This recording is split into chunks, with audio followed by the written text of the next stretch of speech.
I would like to stress now, while we are starting, that also we haven't divided the workshop into different, we have them divided them into different technical themes like food security and nutrition. We will talk about conservation and management, innovation and sustainable value chains, and the enabling environment. We do know that these topics are, of course, very much interconnected. This separation was, however, intended from our side to allow us to dig a bit more in depth in all these different topics and to use your expertise so that then at the end we can resurface and bring this all together in the final session to identify an action, a priority action for the region. This is, however, also part of a global initiative from our team to find out the contribution of forest foods to sustainable development all over the world.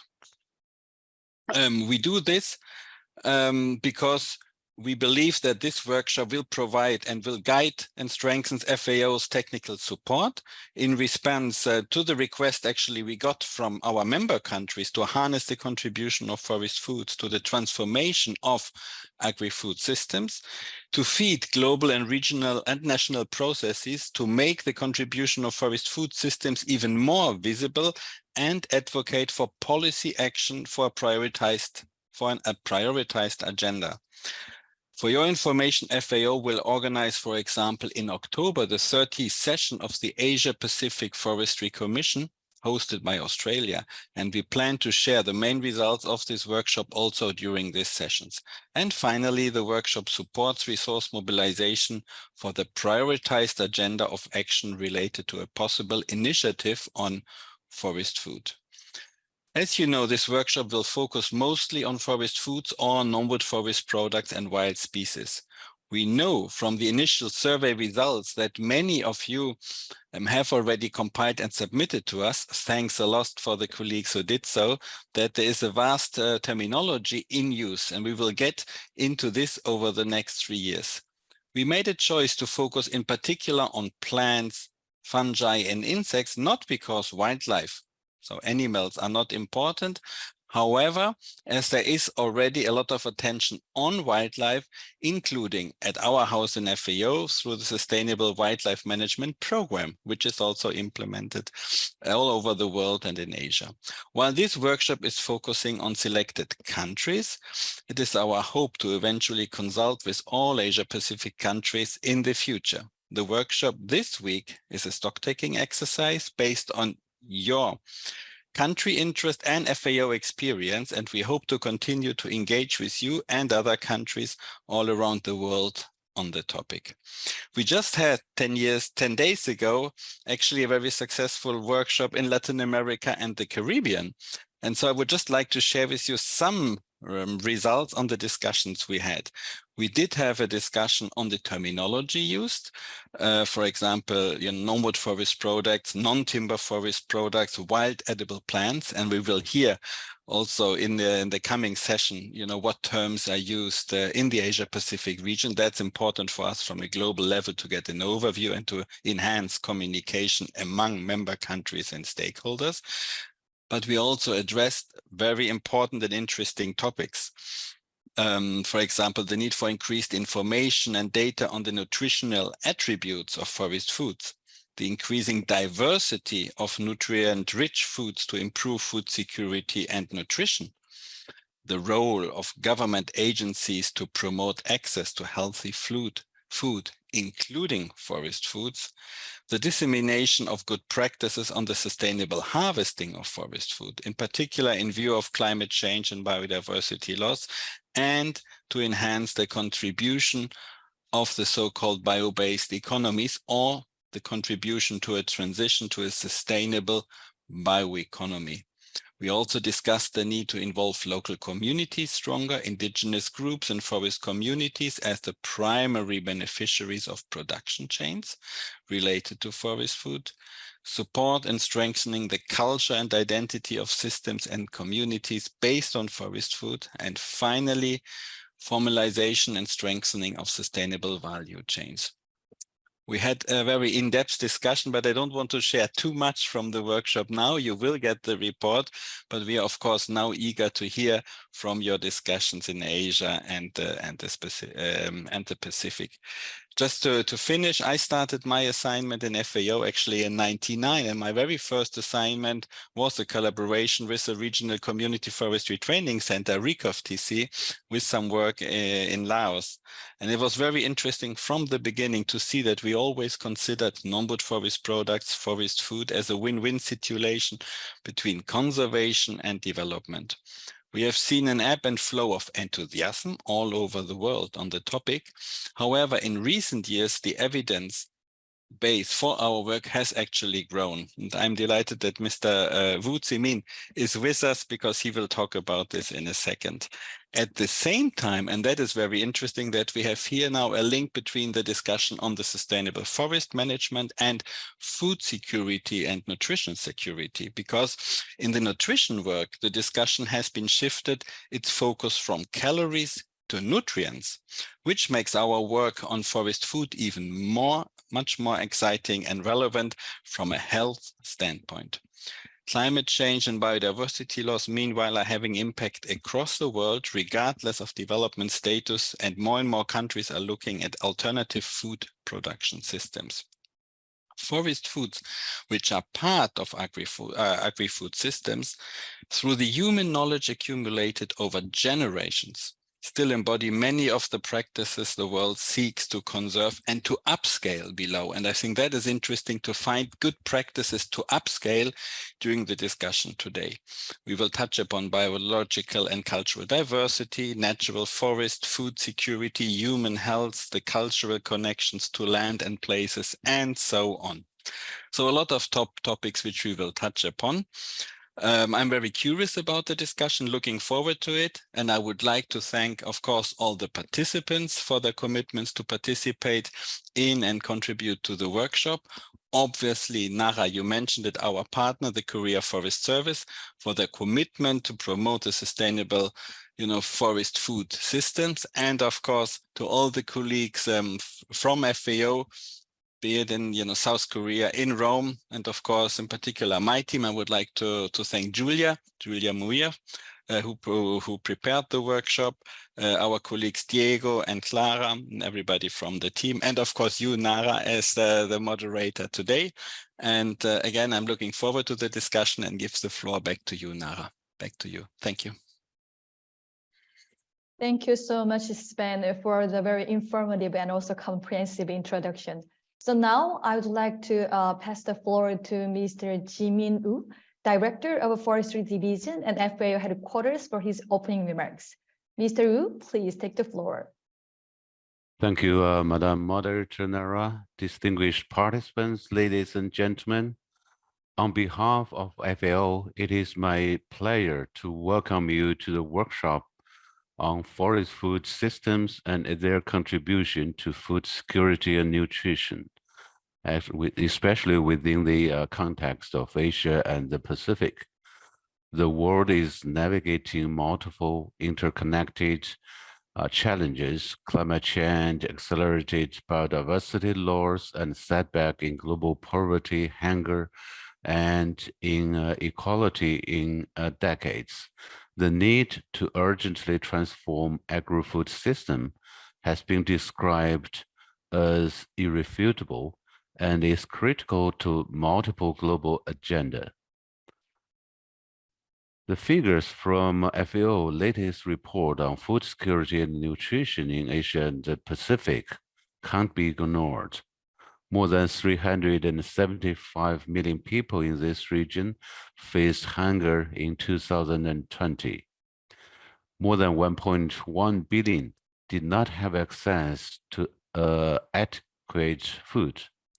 A healthy diet is out of the reach of 1.8 billion people due to persistently high level of poverty and income inequality. Climate change, land and habitat degradation, and the decline of numerous plant and animal species in this region threaten forest and natural ecosystems, that provide vital functions and services, including pollination, carbon sequestration, and climate regulation. But even though Asia has the highest net gain of forest areas 2010-2020, its primary forests are declining. The FAO Council has called upon the FAO actually to showcase and promote existing complementary practices between agriculture practices and the conservation, restoration, and sustainable use of forests, noting that agriculture and forestry can synergetically support sustainable development. It is our strong conviction that the transformation to more efficient, inclusive, resilient, and sustainable agri-food systems will depend on our success in bridging the gaps between sectors and disciplines and simultaneously addressing challenges to food security, nutrition, and the environment. The FAO's Strategic Framework 2231 provides comprehensive guidance for promoting sustainable agri-food systems to achieve healthy diets for all and nutrition for the most vulnerable, while protecting and restoring the sustainable use of ecosystems. Forests are humanity's life support system, providing food, energy, income, and environmental services. They contribute to food security and nutrition, and hosting the majority of terrestrial biodiversities, they play a key role in the transformation of food security systems. Healthy forests and sustainable agriculture are inherently linked. Sustainably managed forests help reduce the livelihood of agriculture or agricultural losses from drought and soil erosion, as well as land degradation and desertification. Forests play a central role in water security and regulation. An estimated 75% of the 115 leading food crops globally benefit from pollination by animals, many of which live in forests. In recent years, there has also been growing evidence of the contribution to food security and nutrition of wild plants, animals, and fungi, referred to as non-wood forest products. And nowadays, people call them actually wild food products. Studies suggest a positive correlation between forest trees and micronutrient-rich food consumption. An estimated 5.67 billion people globally use non-wood forest products. Some 10,000 wild species are vitally important as food, particularly for indigenous peoples and local communities. Many provide vital, affordable, and accessible nutrition, and especially for women, children, and vulnerable segments of society.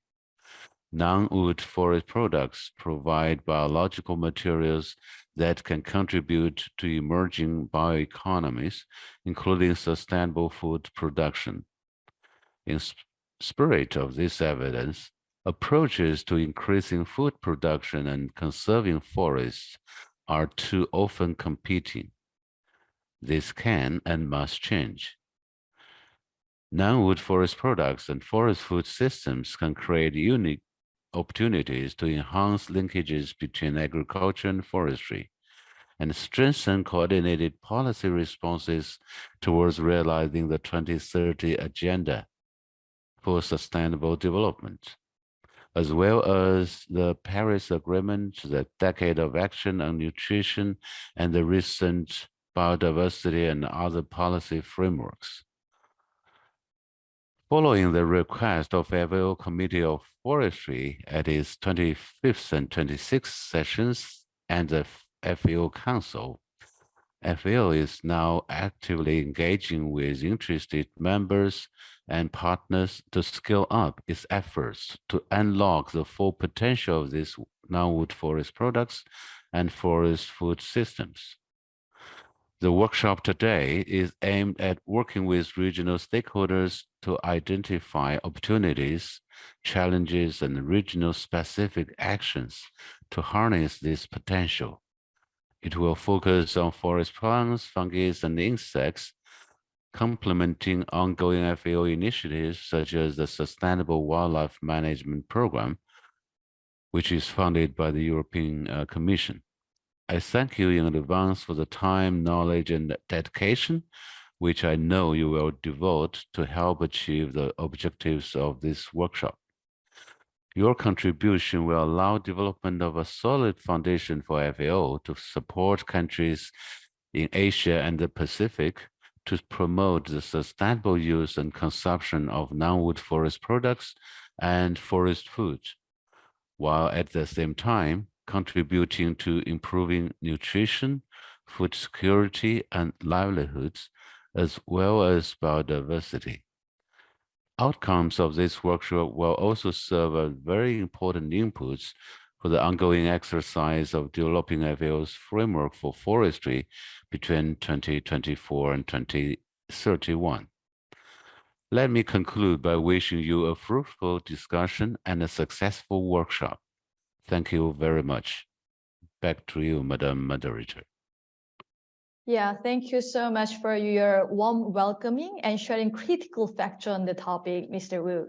So now I would like to invite Mr. Eun-sik Park, Director General of International Affairs Bureau of the Korea Forest Service, for his opening remarks. Mr. Mr. Park, please take the floor. Thank you, Nara. Good afternoon, good morning, distinguished participants and ladies and gentlemen. My name is Eun-sik Park. I'm a Director General of International Affairs Bureau of the Korea Forest Service. I'm very pleased to be in this meaningful event today. I'd like to extend a warm welcome to all of you and express my gratitude to the Director, Mr. Jimin Woo, and our colleagues of FAO and the Korea Forest Service for organizing these workshops. I would also like to thank the presenters and attendees from Asian Pacific countries who have joined us today. Last year, the KFS and FAO hosted the 15th World Forestry Congress together, a momentous event where we adopted the Seoul Forest Declaration.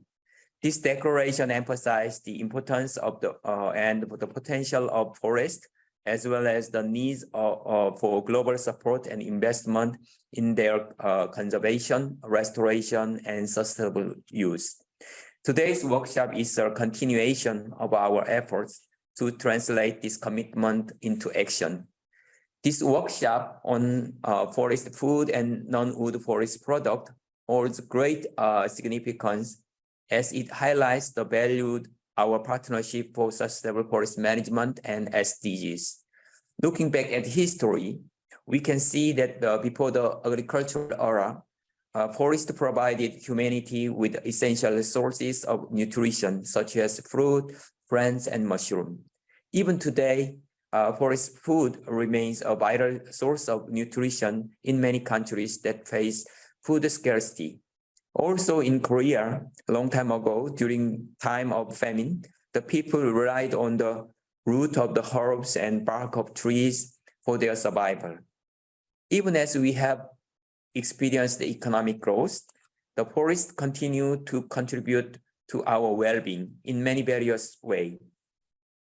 Forests offer valuable nutritional benefit, promote good health, and support traditional medicinal practices. They are providing us with an abundance of nuts, fruits, mushrooms, wild greens, and even wild stimulated ginseng in Korea, which go beyond mere sustenance.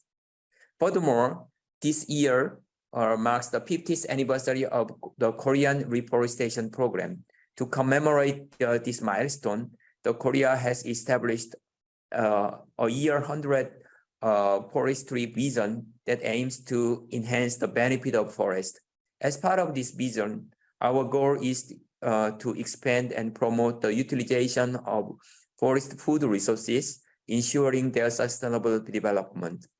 While forest food has not received as much attention as it deserves in terms of its value and potential, I believe that this workshop will serve an opportunity for us to recognize the future of forest food and to share our experiences, knowledge, and practices regarding forest food in our region.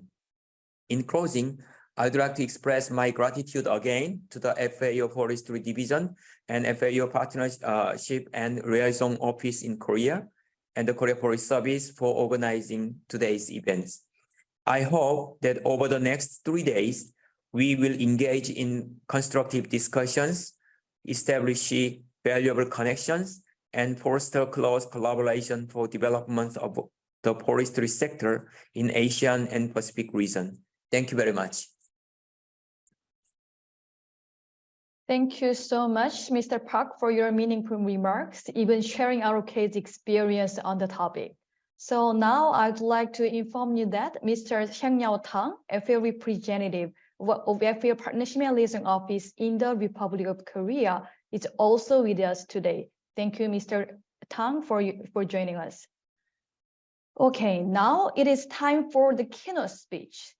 As you know, that the focus of this workshop is on forest food, and we understand that plants, animals, and fungi contribute tremendously to nutrition and healthy ecosystems, but research and attention is arguably focused on wildlife, especially animals. And while the edible plants and plant-based non-nude forest products are often forgotten and undervalued. Hence, I'd like to invite Dr. Tiziana Ulian to inspire us with a presentation on the unlocked potential of plants for food security and agriculture. Dr. Ulian is a senior research leader in sustainable use, seed and solutions at Royal Botanical Garden, Kew in UK. She has a background in plant ecology and experience in biodiversity conservation and ecosystem services. She has over 20 years of experience in designing, implementing, and leading projects across different continents for the conservation and sustainable use of plant generic resources.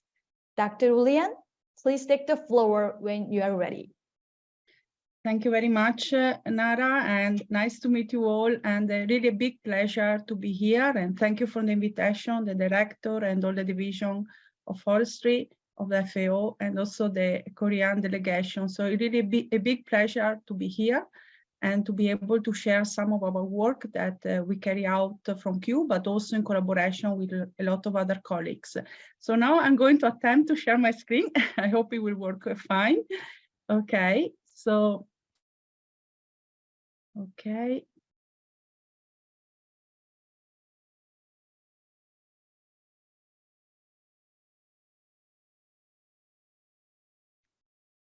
Okay, probably are seeing not my proper screen. Are you seeing the screen with my notes? Yes. Okay, so let me switch here. Okay, can you see it properly now? Yes, yeah, it is perfect. Okay, okay, thank you very much. Again, a pleasure to be here, and today I'm going to share with you some result of some publication, in particular an overview that we did as part of the State of the World Plants and Fungi at Kew a couple of years ago. And in the second part of my presentation, I'm going to share with you some practical examples. So basically how we can enhance the use of plant diversity in food and agriculture, and also to support reforestation programs. So just to set up a bit of background, basically about the problem of food security. As I'm sure all of you know very well, the world population is expected to reach 10 billion by 2050, and humanity is facing both a shortage of calories and nutrient intake, but also the excesses of calories and nutrient intake. So we are facing this double challenge of hunger and obesity. And biodiversity is really critical to addressing this double challenge, as we hear during the introduction speeches. And in particularly, the issue is that we are just really using a small proportion of this big, wide diversity out there. So as you know, 50 plant species, they provide 90% of people energy intake from food.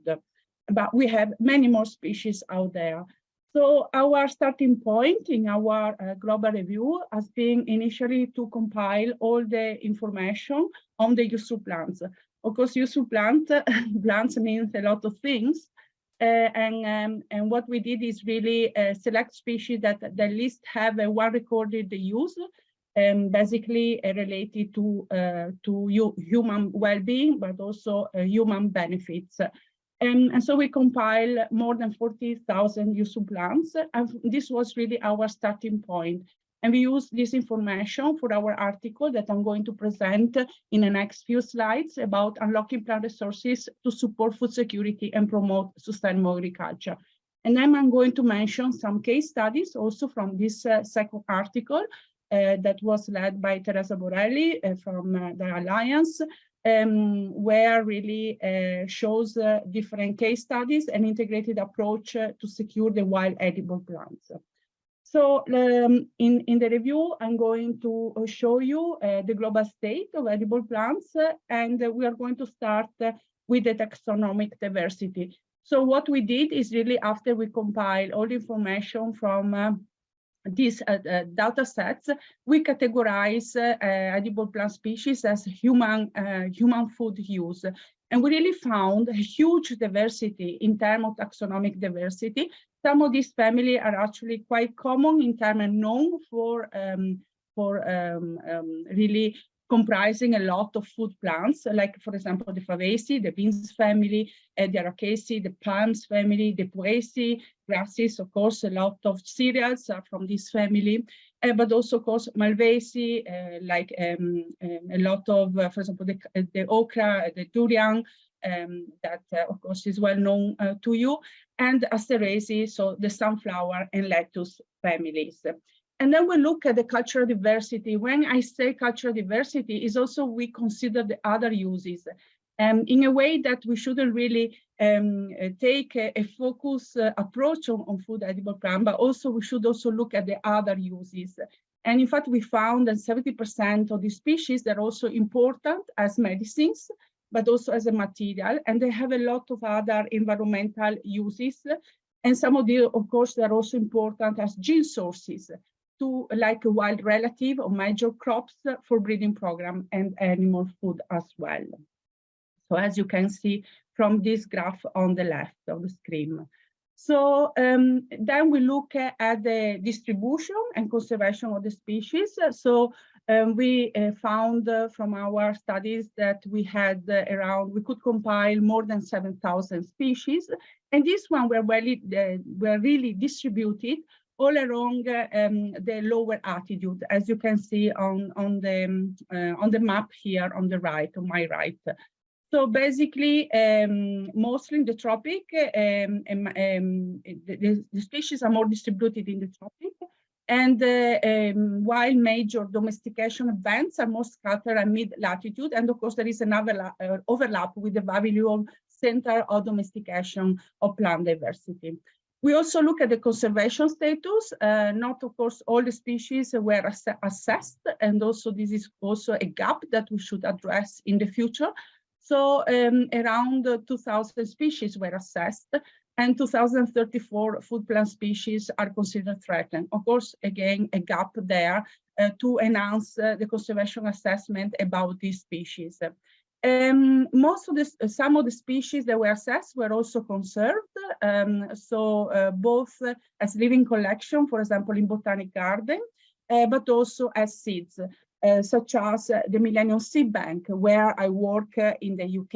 And here you can see the internal part of our vault, where we store at the moment more than 40,000 plant species, wild species, including wild edible plants.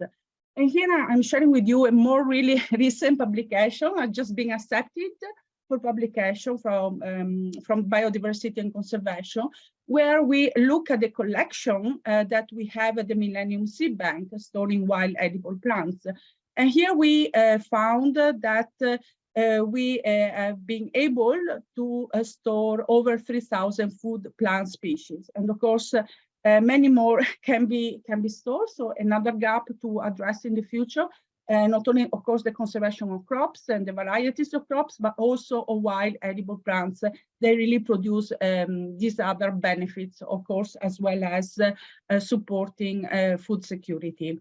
On the right side of my screen, I'm also showing basically the percentage of human food plants stored in the Millennium Seed Bank. And as you can see from the all useful plants, there's still a lot of work to be done.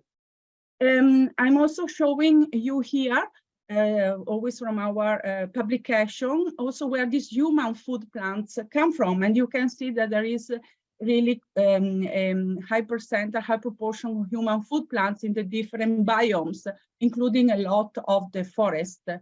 So from temperate forest, more really in the tropical kind of forest, and also other shrublands and so on. So it's really just to show you the importance of human food in all these biomes. Which species we should focus on? As I said in our review, we really found that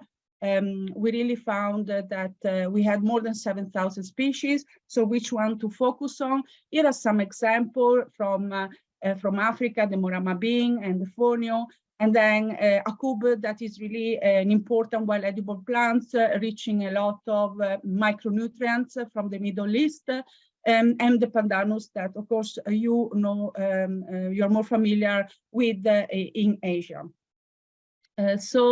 Now I'm going to show you and share with you some case studies, some practical work that we're being carrying out through our work at Kew in collaboration with collaborators. Here it is the useful plants of Fungi Colombia, so an example from Latin America, where we compile all the useful plants, including edible plants from Colombia. And we made available all this information through platforms called Plant and called Fungi. So not only plants, but also fungi. We compile all this information because, in fact, when we talk about which species, which wild plants, food plants to focus on, or which edible fungi, the issue is, okay, which ones? And so this is really a way that we made all the information available. But on the other hand, also we prioritize through desktop studies and some field surveys, which one have more potential to become future crops, but also to reach the market, which is really a key issue normally in making this biodiversity mainstream and to access not only the national market, but the global market. And we develop a platform for a value chain network together with our collaborator from the Humboldt Institute in Colombia, trying to connect the actors along the value chain, but in particular to shorten this network by putting in contact the producers at the local level with the consumer, and in this way creating really a benefit at the local level, generating income as well as providing a food source. My second example is mainly in Africa, is the USUPRAM project, which is quite close to my heart because I've been working on this project for almost 10 years, where we've been working in several countries in Kenya, Botswana, Mali, South Africa, and Mexico, to enhance the capacity of the local community to conserve and use sustainably indigenous plants. We have done this in several ways. Again, a bottom-up approach. We are being first compiling the list of edible plants, but then we have prioritized them together with the local community. And together with the local community, we've been collecting seeds, conserving them, and developing propagation protocols, and trying to find a way to promote these plants and generate income at the local level. These are the countries where we've been working, but also the collaborators, so a wide range of collaborators, a research institute, but also Rural Development Institute, and forestry institute, like you can see in Kenya. We've been working with KEFRI and also a lot of other organizations.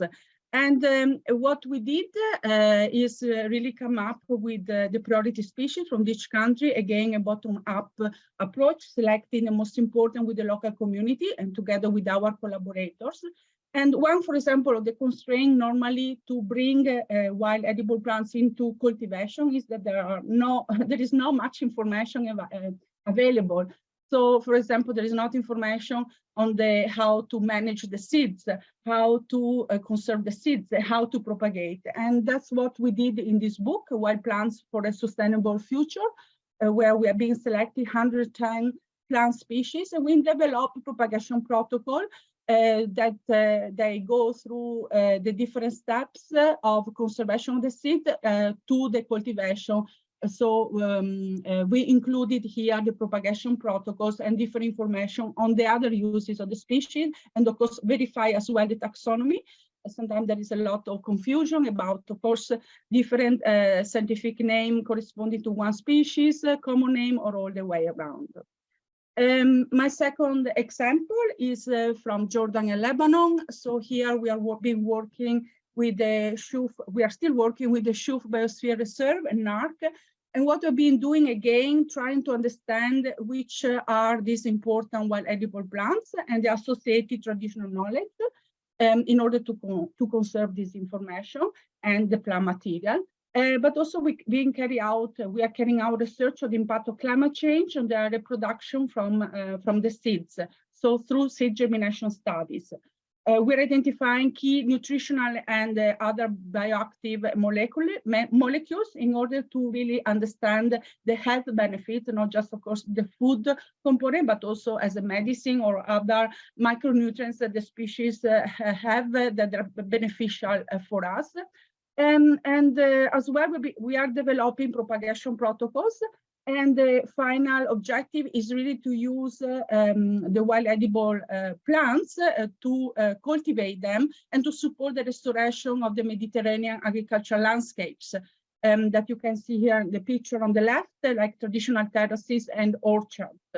And finally, of course, the part of promotion is very important in order to maintain the culture, but also in a way to generate, increase the awareness and ultimately to create more attention to the species, and also try to develop a value chain to use the species on traditional dishes in selected restaurants and have a food festivals to promote these species. And here are some examples. I'm not going into the detail of the leafy vegetable. So we've been compiling through an ethnobotanical surveys, the wild leafy vegetable, and looking at them as a potential source from a traditional Mediterranean food from Lebanon, specifically in this publication that came out a few months ago. Finally, I'm going to move more towards the Asia area. And here I'm using two examples, actually from colleagues from the Alliance, former Biodiversity International, and where they've been working in Sri Lanka, identifying food species and also varieties of rice and traditional knowledge. And they've been using information to provide recommendations for the National Biodiversity Strategy and Action Plan, and ultimately generating new marketing options for agrobiodiversity, which of course is very important when you want to bring this biodiversity into commercialization, but of course you have to do this in a sustainable way. The last example is from Indonesia. Again, more than 100 species food plants have been documented. And also the work has been done together with the local communities to try to understand their preference, but also to look at the food composition, at the nutritional value, in order really to promote species that also are very important from a health point of view. And finally, to raise awareness on the nutritional and health benefits of the local food plants. So this was really a quick overview of the global analysis and a quick overview of the projects that they've been carried out, that are still ongoing, on trying to really mainstream biodiversity in different areas, at the same time to support local community, generating income at the local level by protecting, of course, biodiversity and the habitats, the different biomes these species are growing in through the cultivation of species. So my final summary of all of this with the look forward is, of course, that plant diversity, along with all the traditional knowledge associated to it about the uses, but also the traditional practices, offers a largely an untapped resource to support food security and agriculture. And it's very important to bring all this diversity into food systems. I haven't mentioned that these species also are known as a neglected and underutilized species. And I want also to mention here a colleague from former biodiversity, Stefano Padulosi, that brought this concept of neglected and underutilized species into the food system. Bringing these species into the food system will strengthen their resilience and sustainability, while at the same time will help protect biodiversity and safeguard all the other essential ecosystem services, including not only for humans like medicine, but also for the planet, and for the soil, and for the water. When we talk about wild edible plants, there's still a lot of knowledge gaps there that need to be filled. And that's why it's important really to have the research, but also the practical and technical approach, working also from an horticulture point of view to support, develop propagation protocol to support their cultivation and sustainable use. While doing this, it's very important to always have an integrated approach, as this enable really to support the global and local nutrition, at the same time to conserve the biological and cultural diversity of food plants. Raising awareness is very important on the nutritional and health benefits of the local food plants. But this alone wouldn't be enough if we don't develop marketing options for agrobiodiversity and develop sustainable food value chain to really bring some benefit at the local level. And for this, there is essential to have cross-sectoral cooperation and have a multi-stakeholder approach involving, of course, local community, local organization, the government, of course, and all the other development agencies working. They should work with the conservation sectors as well in order to advance their conservation and sustainable use.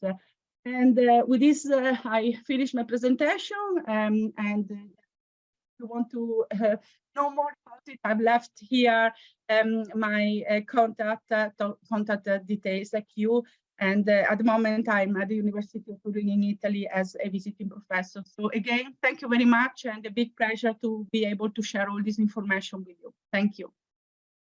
Thank you, Dr. Julian, for such an inspiring presentation. I know that 15 minutes, it's just such a short time to present your important and interesting work. But now with the informative presentation, I think we are ready to start our discussion.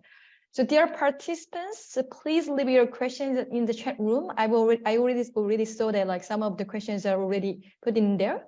So we'll have a Q&A session after listening to all the presentations. So now I'd like to invite Dr. Shelia Wirtz, Senior Forestry Officer, and Dr. Warren Lee, Senior Nutrition and Food Systems Officer.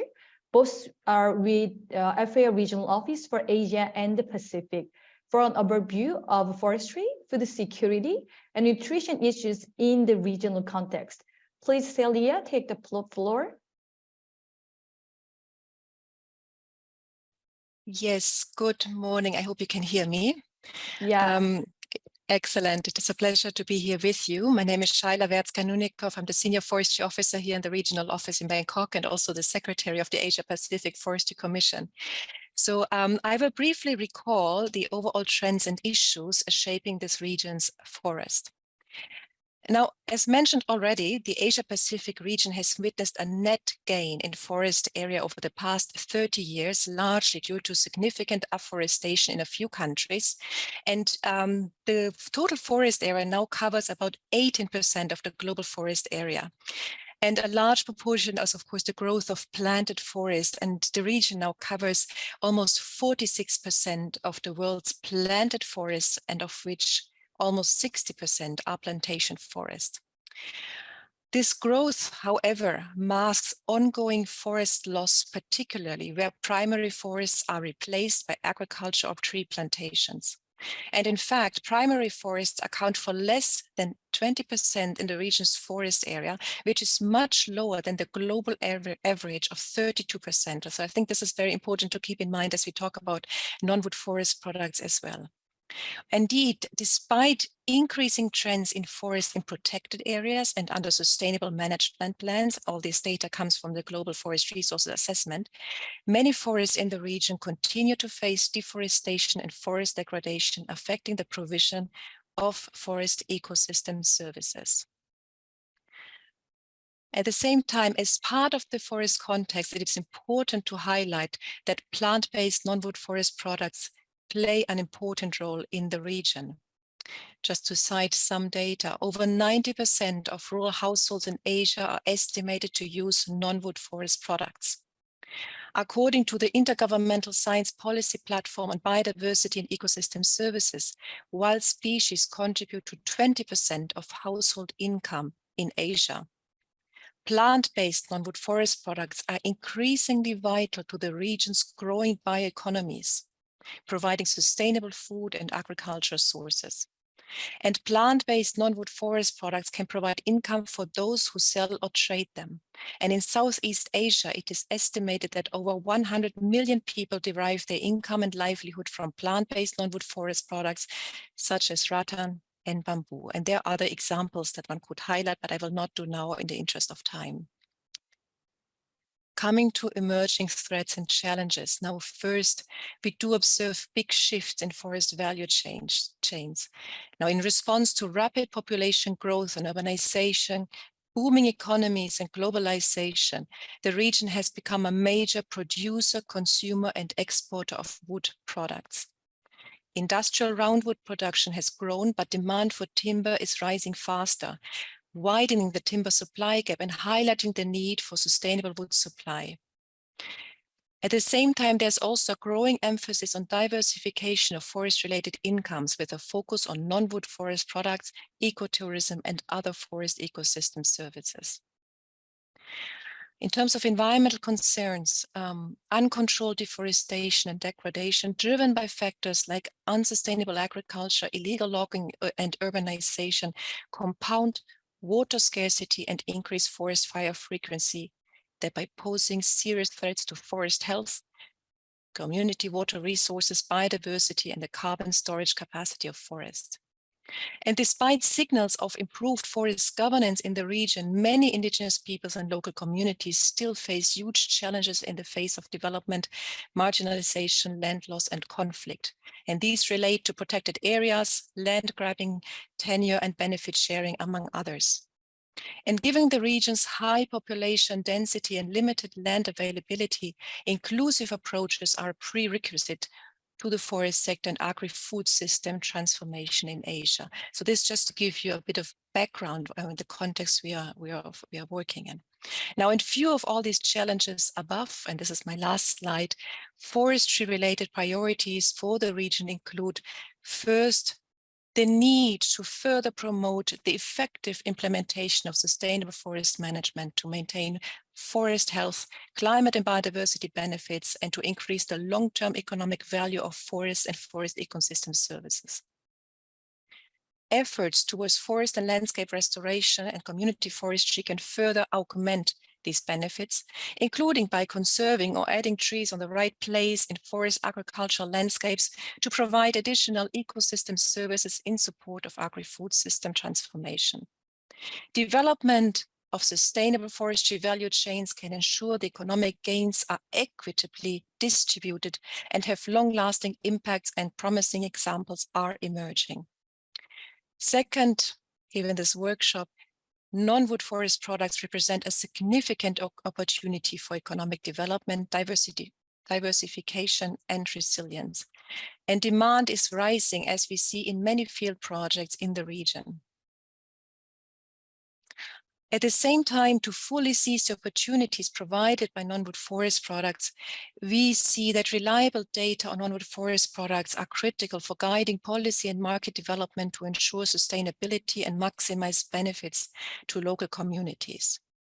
And of course, effective legal and institutional frameworks that recognize the role of all relevant sectors and also, or notably, the rights of indigenous peoples and local communities are among key enabling factors for more effective governance of forest resources and non-wood forest products.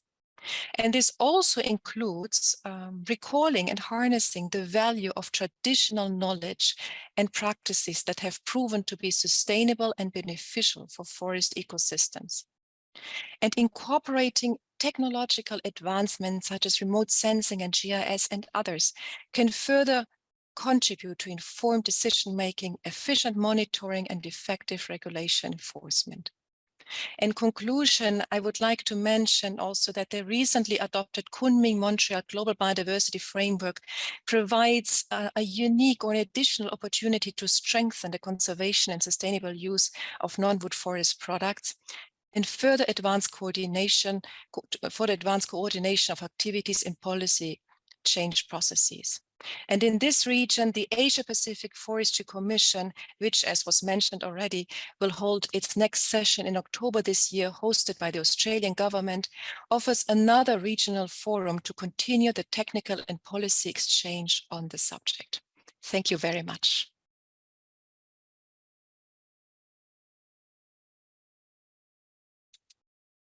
I will now hand over to my colleague, Warren.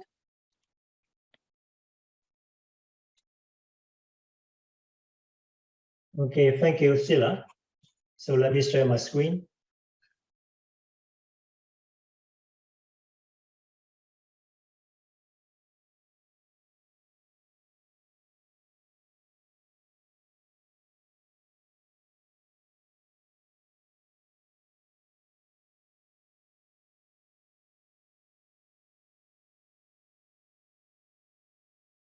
Yes, we can see it. Thank you.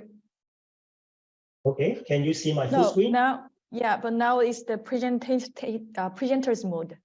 So you'll be able to switch it to the full presentation mode. Okay. Okay, can you see that? Yeah, Great. that's great. Right. So it's my pleasure to present to you an overview of food security and nutrition in Asia and the Pacific region. So the data from this presentation come from the 2022 Asia Pacific regional overview of food security and nutrition.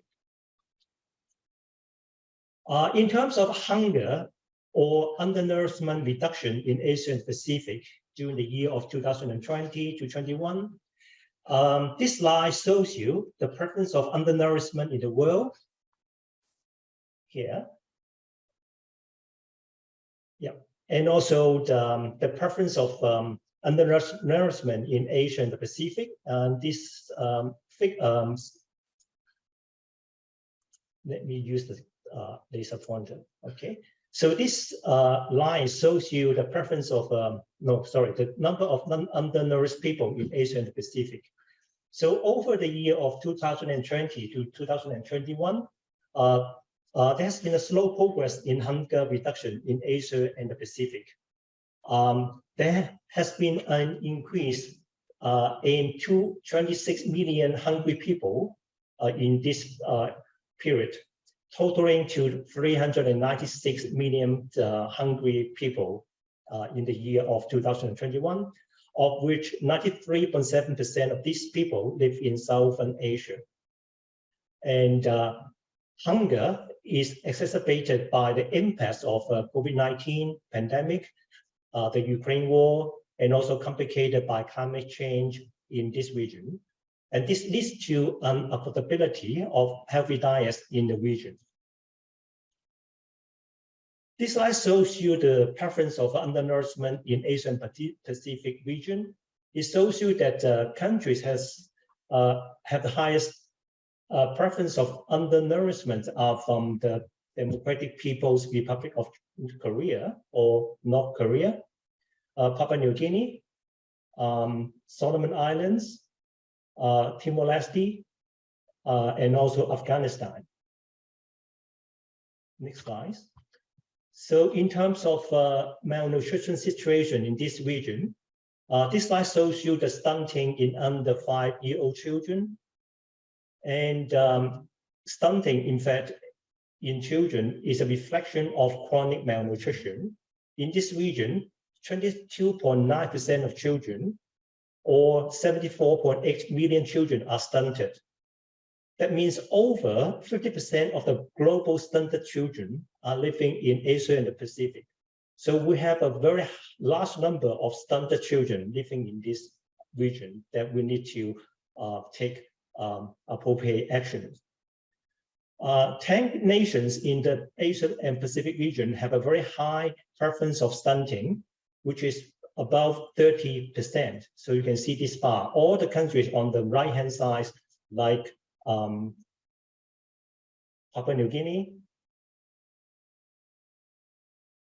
Indonesia, Timor-Leste, Afghanistan, India, Nepal, and Pakistan, they all have a very high preference of stunting.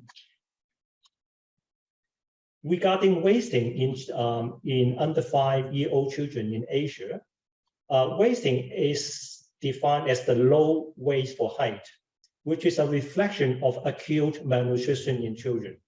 And severe wasting, we call it severe acute malnutrition, in short, SAM, can be highly fatal in children at the age of below 5. And in this region, nearly 10% of children are wasted, and the global average is 6.7%. So we have a high percentage of children who are wasted. And note that the World Health Assembly and also the SDG wasting target is less than 6% by the year 2030. So you can see, countries on the right side of this bar, showing that countries still have a long way to overcome the problem of wasting in the region. So the highest wasting in the region, again, is found in South Asia, amounts to 14.1%. Now, this slide shows you the prevalence of anemia among women of reproductive age in this region. Anemia, it doesn't disaggregate into whether they are iron deficiency anemia, folate, or B12 deficiency. So it's a composite preference data. So in the year 2019, the prevalence of anemia in women of reproductive age was 32.9%, and the highest prevalence is found in South Asia, amounts to 48.2%, followed by the Pacific, Southeast Asia, and also East Asia. And in fact, no nation in this region is on course to meet the World Health Assembly target for anemia, which is a 50% reduction in anemia. So we still have a long way to go. Next slide, please. Now, on the other side of the spectrum, overweight is arising in children under 5 years of age. This is the figure from the year between 2000 and 2020. The prevalence of childhood overweight is mostly attributable to increases in high energy food intake, low physical activity level. And the preference during this period of time has increased from 4.2% to 5%. And the preference in the Pacific is highest, 8%, East Asia 7.9%. But it not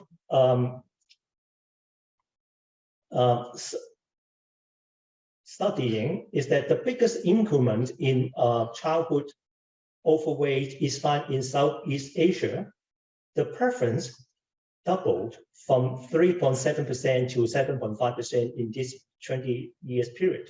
Previously, the prevalence of childhood obesity mainly occur in East Asia, and now this trend has already come to Southeast Asia. So we need more action in Southeast Asia to reduce the preference of the number of children who are overweight, and they might migrate to become obese.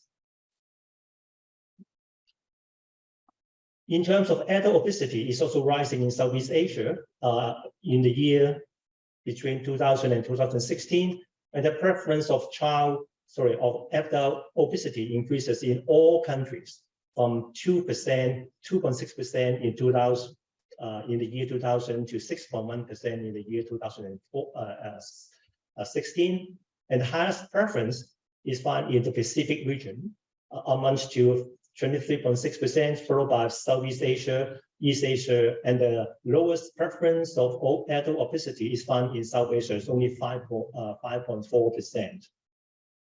So by looking at this undernutrition figure and overnutrition figure, we found that all forms of malnutrition are now happening in Asia. So now we move on to study the cause of healthy diets in Asia and the Pacific. And around the world, the cause of unaffordability of a healthy diet have increased because of the food price volatility, income losses attributable to economic impacts of the COVID-19 pandemic and the Ukraine war. So in the year 2019 to the year 2020, Asia had the highest rise in the cost of healthy diets. The rise is 4%, followed by the Pacific region, 3.6%. And this upsurge has pushed up the cost of healthy diet to almost $4 per person per day. So this is a tremendous increase in the cost of healthy diet for people living in this region, in particular, the vulnerable people. So in 2020, almost 1.9 billion people in this region cannot afford a healthy diet.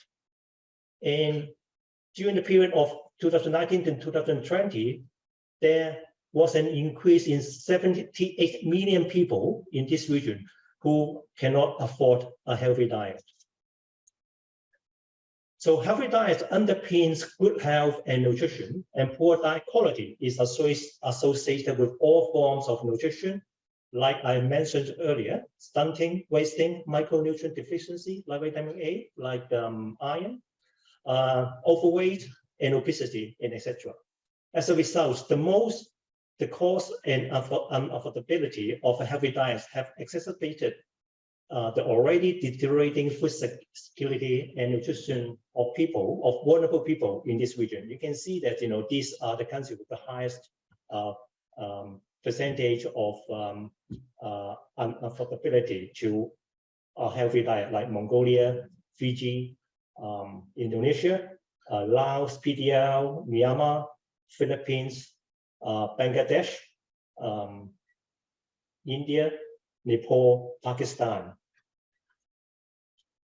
Sorry, Warren, for interrupting. Yeah, but you have only 1 minute to wrap up. Thank you. Okay, so this is my last slide. So all forms of malnutrition, hunger, undernourishment, stunting, wasting, micronutrient deficiency, as well as overweight and obesity, coexist in this region. And the unaffordability of a healthy diet is attributable to the economic impacts of COVID-19, the Korean War, and also complicated by the climate change, which have exacerbated the deteriorating food security and nutrition situation of vulnerable people in this region. As a result, most countries in this region are off track from achieving the SDGs by 2030. So we need accelerated action, such as agro-food system transformation for healthy and affordable diets that are urgently needed in this region to put countries back on track to realize the SDGs goal. And we also need political commitments coupled with a human rights approach and a multi-system approach like food system, health system, social protection system, education and water system, and also responsible investments from the government and also from the donors and from the public sector, which are crucial to promote healthy diets and eradicate all forms of malnutrition. And the foods coming from the forest would be a potential source of food, to fill in the gap of nutrient deficiency in this region as well. So thank you very much for attention. Yeah, thank you so much both for the informative presentation, and sorry for the interruption, Warren.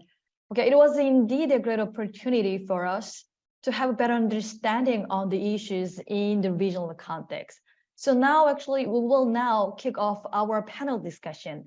As you know, this workshop aims to enable participants to identify and promote priority actions to enhance the sustainable use of forest foods and associated systems. And today we'd like to ask the panelists to help inspire and guide the participants in this task. So before starting the actual questions, let me briefly introduce our panelists.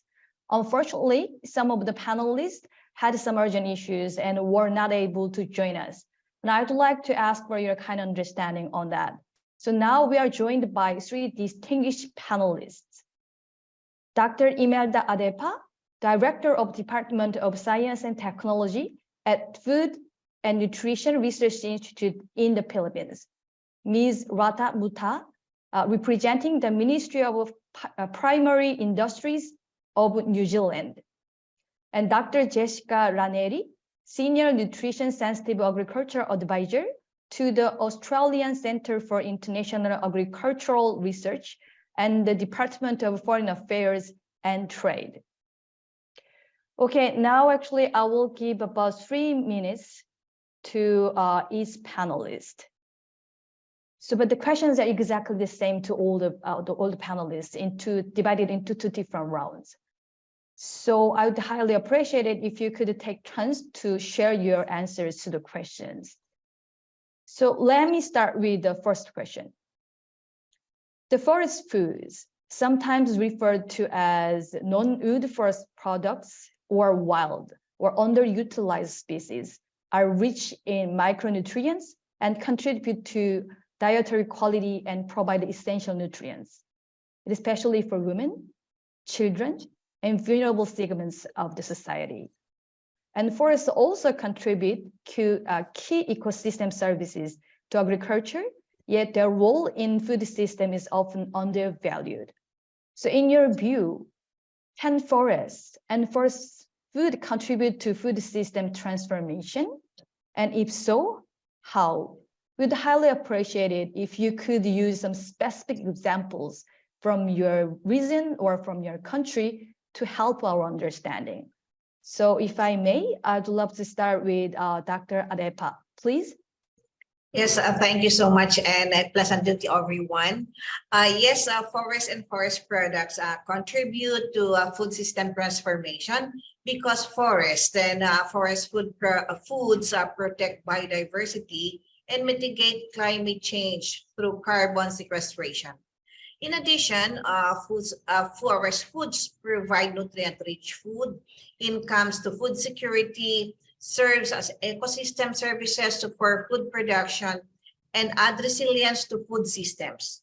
Now, however, to maximize the benefits of forest towards food system transformation, there is a need to build on current knowledge of our forests as a resource of nutritious foods, and more research must be done for more diverse nutrient-dense tree foods and other foods is needed. In our institute, we know very well, and we have actually analyzed that forest and forest food products contribute a very meager portion in our total dietary intake. Now, we use foods to develop nutritious products. These food products, like the use of coconut milk, coconut biscuits, sweet potato buns, are to be used in our government social safety net programs.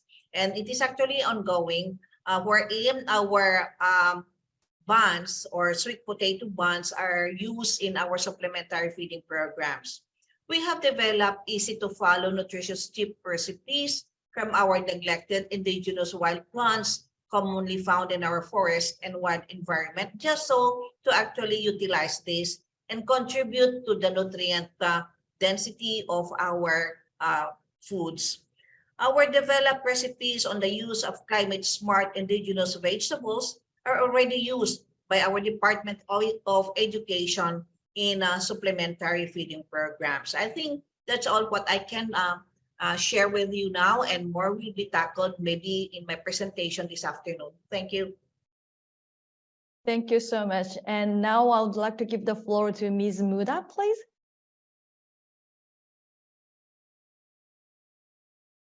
Sorry, Ms. Muda, you are muted. Thank you. Yes, New Zealand absolutely does think that forests could help transform our food systems. So in New Zealand, wild foods also provide a cultural service by fulfilling spiritual, recreational, educational, and other needs. Forests are also home, as we all know, to a rich diversity of endemic species, whose values as food and sources of micronutrients are being more widely appreciated right now. So I have very briefly thought out 3 ways that forest foods could help with the transformation of our food systems, and bearing in mind that this is from a New Zealand context, these would be broadening our view of food, what species we see as food. Number 2, transforming the way we work with Indigenous communities and Indigenous knowledge. And 3, transforming how we grow this food. So first of all, when we promote wild plants as food, we increase the variety of food available to the public. And these wild foods, as our experts have mentioned before, include wild greens, and in New Zealand are increasingly found in local cuisine. New Zealand also has unique flora where about 80% of indigenous plant species are endemic. This very distinct flora produce high quality ingredients that can be then used to develop new foods. And one example of recent success is wild honey from not the manuka tree, but from the rewa rewa tree, was awarded the world's best honey. And this has helped raise the profile of our other nectar producing forest species. Secondly, forest foods can contribute to the transformation of our food systems when we work with Indigenous communities on food systems. Our people, the Maori, have been significantly involved in various businesses and research initiatives, frequently drawing on customary knowledge. Medicinal properties of New Zealand's Indigenous plant species have attracted considerable interest as nutritional supplements, antibacterial oils, and health remedies. And in addition to that, several species of native New Zealand mushrooms recognized by Maori for their pleasant taste and potential for large-scale cultivation are available as specialty products. And thirdly, forest foods can change the way we produce food. One example here is growing food crops in plantation forests. A few radiata pine plantations currently incorporate ginseng, which is a high-value, low-volume food crop. So that's just a few examples from New Zealand. Thank you. Yeah, thank you so much for sharing New Zealand's point of view. And now I'd like to give the floor to Dr. Raneri, please. Yes, thank you very much. First of all, I just wanted to acknowledge the traditional custodians of the land, the Bidjigal people on which I work from today. I want to recognise their continuing connection to land, water and community, and pay respects to the elders past, present and emerging, especially as custodians of often wild and forest foods. I think it's important to hold space for them today. Okay, so Australia is supporting international agriculture research in terms of forests and food system transformation, as well as within the scope of overseas development assistance, specifically in the Pacific as well as Asia. But today I'm going to talk mainly about our work in the Pacific. Now, the Pacific is an area of incredibly rich biodiversity, forest biodiversity and wild foods, yet it is really often a geography that is left off global dialogues. And so I'm very happy to be here today and to be able to support representation of the Pacific in this workshop over these 3 days. Now, we see that these wild and forest foods can often support rural communities and livelihoods kind of in 2 main pathways. Primarily we see it as increasingly in terms of increasing the availability and access to nutritious foods. and with the potential to improve the quality of the diet, especially as the foods that we're often talking about in terms of wild and forest foods are the exact foods that are often lacking in mainstream Pacific diets. And this includes fruits, nuts, and green vegetables. You know, the Pacific, we have the wild banana, we have the Fay banana, which is an incredible wild resource. For those of you that don't know it, I encourage you to have a look. It's a bright orange banana that looks like a mango, incredibly high in vitamin A, yet its use is diminishing across the Pacific, yet it's where it's native from PNG. We also see the potential for income generation as well. Some of the best success stories we're seeing in Australia's investments in the Pacific in this space is really about how we can leverage small and medium enterprises to commercialize some of these forest foods. And we're so lucky that later today and tomorrow we have two ACR, so that's the Australian Centre for International Agriculture Research project leaders and researchers who will be presenting on the Nali nut, which is a very fantastic and nutritious nut that comes from the Pacific, and they're great stories. So I won't steal their thunder and tell you too much. But I did want to say, in terms of what's needed across the region to be able to better integrate these foods into the national food system, is we need to consider how we can integrate these foods into the food system transformation plans. You know, these plans that we see coming out of the Food System Summit and also other production, food security policies in the Pacific really tend to focus on cash crops and key commodity food crops. You know, and at best, sometimes we get to horticulture, but wild and forest foods are very rarely integrated into these. And so we really need to support the development and the implementation of, and that's the hardest part, of multi-sectoral policies to be able to support this initiative. And that means including Ministry of Environment, the Sustainable Harvest and Conservation, Ministry of Health to be able to work on the nutrition and the nutrition education that's needed to be able to promote these. But we need the food composition tables to go hand in hand with that. And also, of course, the Ministry of Agriculture to be able to support the production and maybe even the semi-domestication as well of some of these great crops. I also just wanted to quickly highlight, we have a fantastic initiative that we're co-funding, so DFAT, the Department of Foreign Affairs and Trade, together with MFAT, so the New Zealand Foreign Affairs and Trade, which is the Pacific Island Food Revolution TV show. It is the Pacific version of MasterChef, and they go around and do a fantastic job of advocating for traditional Pacific foods, including wild and forest food. They currently got their third season out, so I encourage you to have a look. So yeah, thank you. I might leave it there. Thanks for having me. Yeah, thank you so much for sharing your insights with us and with specific examples of the region and the countries. And now let us move to the second question. So in your experience, what are the key challenges that stand in the way of optimizing the use of biodiversity more generally, and the forest and forest foods more specifically in food security and nutrition interventions? So now this time, to be fair, I would like to change the order a bit and start with Dr. Raneni, if you don't mind. Yes, no problem. Look, to be honest, I think I've already addressed that. I think the policies is really a huge barrier there. You know, often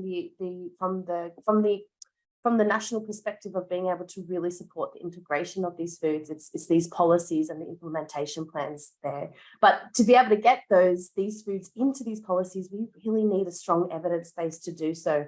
And as a nutritionist or a nutrition researcher, fundamentally, I really am a big advocate of being able to increase the availability of nutrient composition tables.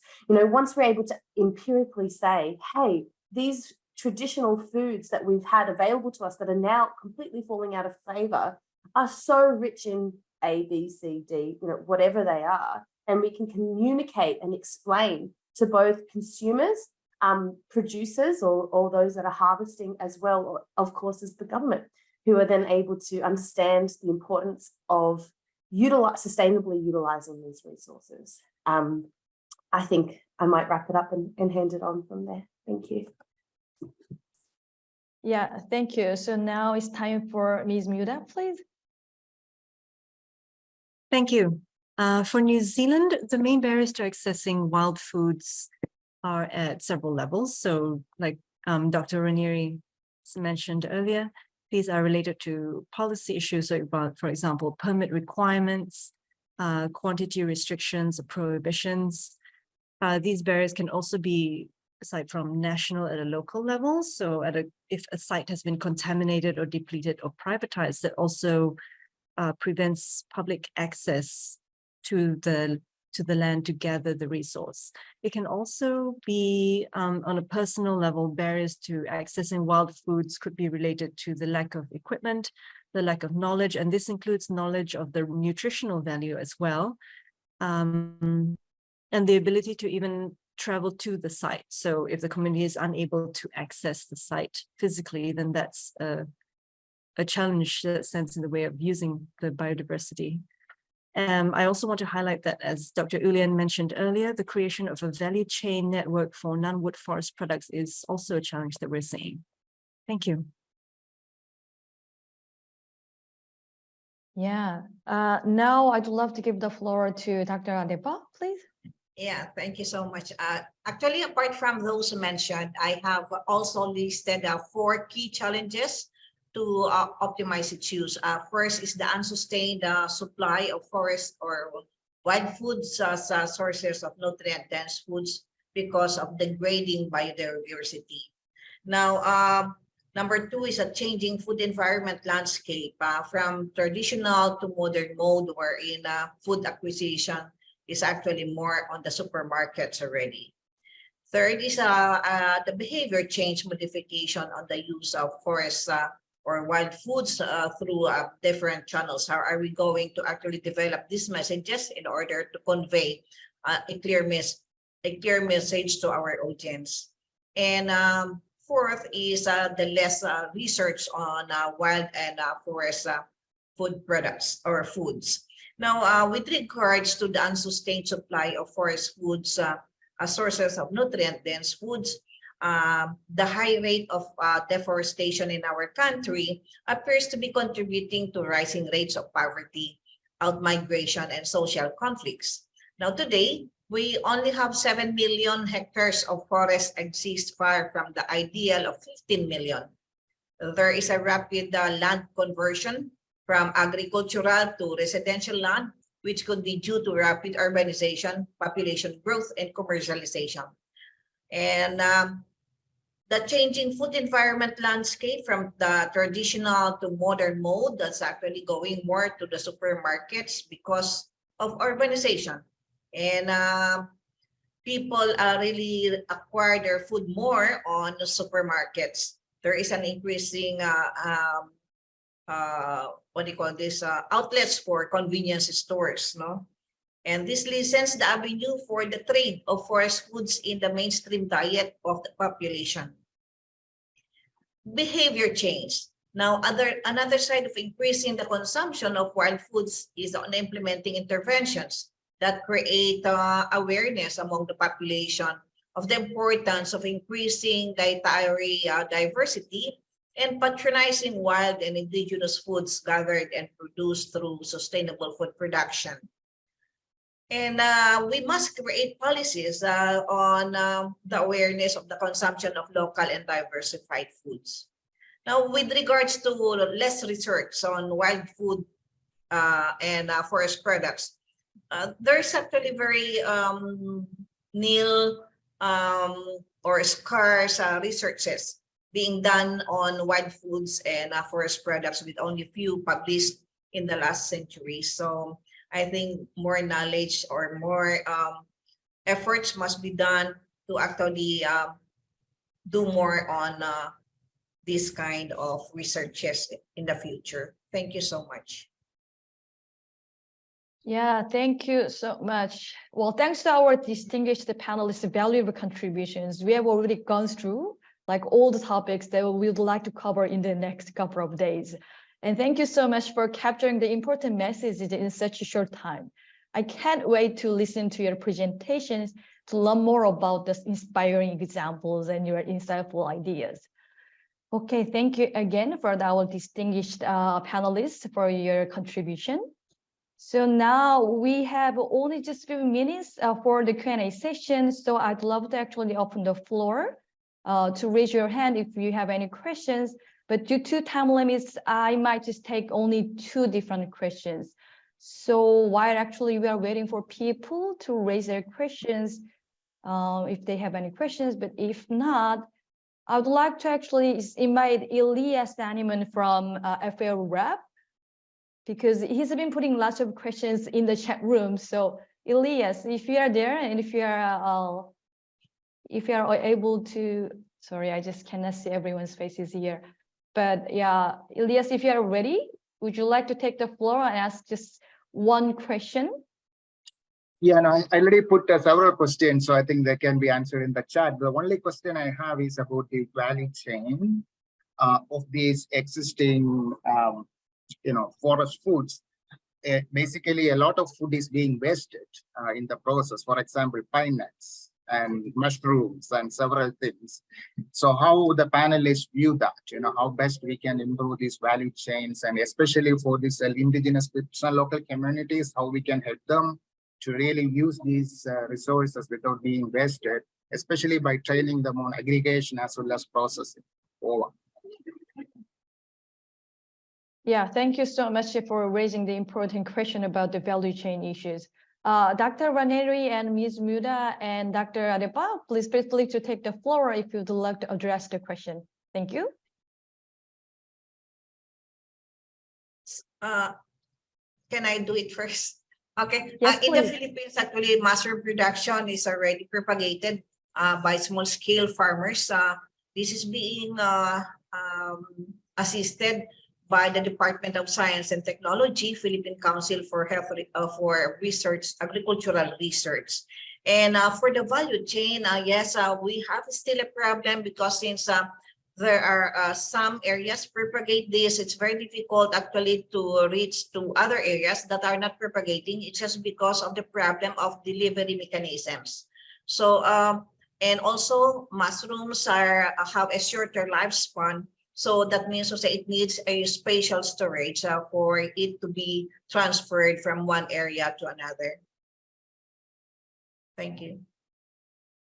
I'm happy to complement that from the perspective of the Pacific. The value chain work is extremely complicated for similar reasons, mainly around logistics. I think, in many of the Pacific Island countries, in our Pacific neighborhood, islands are completely dispersed, and the networks between where food products are being produced and where they need to get to for the market can be really days and ships away. And particularly what we've seen in the last 2-3 years with really unreliable shipping and incredible fuel costs, the cost of transportation of some of these foods is astronomical, and it's really a huge barrier in being able to really support the further development of these. I think another thing as well that we need to consider, that there's kind of like 2 main markets when we think about these commercial value chains. There are the domestic markets, and then there's also export markets for these as well. In the context of Australia, for example, we have quite an appetite, pardon the pun, for the superfood kind of branding, and there's quite an awareness and higher incomes to be able to really drive a consumer demand for these types of products. And so often there's also a biosecurity concern as well, or barrier rather, in getting some of these wild and nutritious foods from the Pacific into Australia. And I'm assuming also for New Zealand, it would be a similar concern in that regard. And then unfortunately, in the domestic markets in the Pacific, sometimes the local consumers haven't really developed a market yet for these higher end products to come through as well. So I guess we need to think creatively around how to tap into these high income, high end niche markets, potentially for export, but also in terms of opportunities to integrate these foods into local diets and local food systems. But at the same time, we need to really build awareness as to their added value as well, because at the moment this added value is often not appreciated by the consumer, and therefore the willingness to pay is just not there. Yeah, thank you so much for sharing the important information with us. And now, Ms. Muda, would you like to add something to the previous comments? I think the other two panelists have covered the main points very well. Thank you. I have nothing left to add. Okay, thank you so much. And I know that there are a lot of people who already have their questions, but please feel free to use the chat room because our colleagues are monitoring the chat rooms, and then they will also be leaving some comments if you leave your questions in the chat room. So, well, and without further ado, if I may, I would like to invite Sven for his final remarks as the last part of today's opening session. Sven? Yes, thanks very much, Nara, and thanks to all the panelists and the participants for raising this question and sharing all the views. That was very exciting start. Well, for us, start of the day, start of the workshop, and for you, the start in the afternoon. So when I go back to what we heard from our director, Mr. Wu, the importance also for FAO to look at the healthy landscapes, providing actually healthy food for healthy people. And that's why we are sitting here together. He also highlighted, and others did it also, the linkages between forestry and agriculture, and that we need to strengthen these linkages. From Mr. Park, it was very important to remind us on the World Forestry Congress, because we had in Seoul so many discussions on this very topic. And it is indeed just a continuation to support the implementation of the Seoul Declaration. He also reminded us on the importance to integrate forest food into efforts on restoration. We heard about the 50-year deforestation program in South Korea, and at the same time we are celebrating the decade on ecosystem restoration, which is a unique opportunity for us to include forest food in the decade. From Kew Garden, Tiziana, yes, we heard about 40,000 useful plants, but only a few, where really the conservation status has been assessed. So a lot needs to be done. But these are the future crops. These provide future markets, and that is something where we need to focus our efforts to support countries to identify these priority products, to support the value chains. The value chain network was echoed by many participants, how important it is, and of course to enhance capacities. Thanks to the colleagues, to our colleagues from the regional office, Shaila reminding us 90% of people in Asia use non-wood forest products, providing 20% of their livelihoods. 3 priorities: sustainable forest management, promote non-wood forest products. And we will have the Asia Pacific Forestry Commission in October, which will be an exciting platform for us to further discuss the topic with all countries. And thanks, Warren, for reminding us on the challenges we are facing in Asia when it comes to food security and nutrition: undernourishment, stunning, wasting, anemia, overweight. So the numbers are there, and we can see how forest food can at least contribute. And obviously also the cost of healthy diets are important. So can we support the 2 billion people who cannot afford healthy food, and can forest maybe, address the gap? But he also said, and I think all said, we need more action. So let's see what the action will be, what the priorities are. And I think when we heard the panel, we heard some of these priorities already. It is important for local communities, for indigenous communities, the cultural services which need to be supported. We do need multi-sectoral policies. We heard already from the Philippines some examples, but we also need to mainstream forest food in the mainstream market. So how can we do that? What are the entry points? What are the policies? And we need evidence for this. So I think these are all topics which we will address in the coming sessions.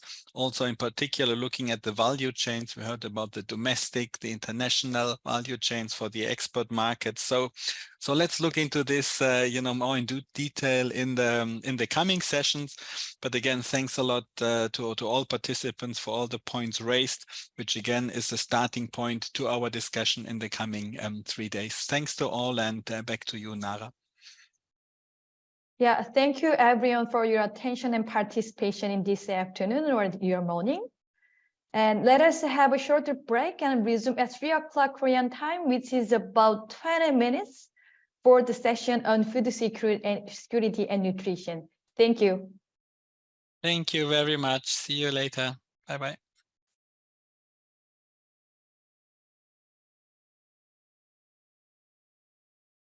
After the break, welcome all participants coming back to the session on the technical section on the food security and nutrition. I'm Warren Lee, the Senior Nutrition and Food System Officer at the FAO Regional Office for the Asian Pacific. I will be moderating the first session of this workshop, which will focus on food security and nutrition. So while all our technical sessions are cross-cutting, we are dedicating this specific session to food security and nutrition to dive deeper into the issues such as how to integrate biodiversity in food systems, how to support traditional and indigenous food systems, what it means to mainstreaming nutrition into agriculture and forestry in practice, and topics such as improving data on diets with a specific focus on forest, wild, and underutilized foods.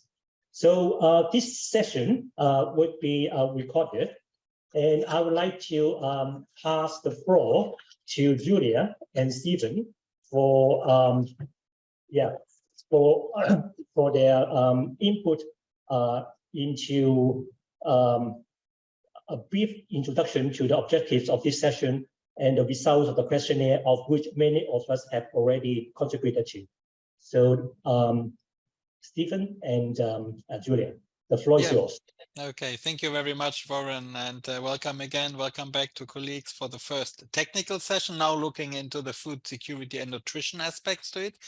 We are looking forward to the discussion, the presentations, and also afterwards to the rich discussion in the working groups. And in the working groups, we will more look into the main opportunities and challenges related to forest food and food security and nutrition, but also try to define some priority actions and possible partners to move ahead. So we will try to collect your wisdom and then see how we can basically move ahead, with the proposed initiative. So with this, Warren, nothing to add from my side. Looking forward to the discussions, and just checking with Julia if you want to add something from your side. I think we're going to share the survey results just before the breakout groups, just so we can go into the breakout groups with some fresh ideas already based on the inputs of the questionnaire. So I'll let you go straight on with the program, Warren. Okay, thank you. Thank you. Yeah, thank you, Stephen and Julia. So our first speaker is Dr. Shrani. She is going to deliver a keynote lecture. Shrani is a senior policy officer at the FAO Regional Office for Asia and the Pacific. She serves as the regional lead for One Country, One Priority Product and delivery manager for the regional initiative on the Zero Hunger. Her academic credentials include a PhD in economics and a second PhD in international law. Shan, over to you for your keynote lecture on the future smart foods in the Asia Pacific. Thank you very much, Warren, and thank you very much for the organizing inviting me to join this important event. So with your permission, let me share my screen.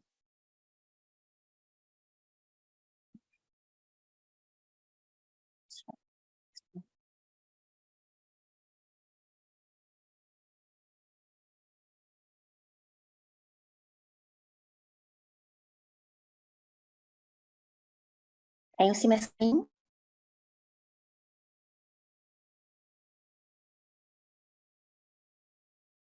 Okay, so today my presentation will cover this Future Smart Food Initiative, which is one of the important elements on the regional initiative on Zero Hunger. How we can rediscover the hidden treasure of neglected and underutilized species for Zero Hunger in Asia Pacific. My presentation will cover 4 parts. So it will start with agriculture and food system, the status, challenge, feature, and gaps. And then we will move into discussion of the Niginecta and the Eucalyptus species with its highlight on the multi-dimensional benefit.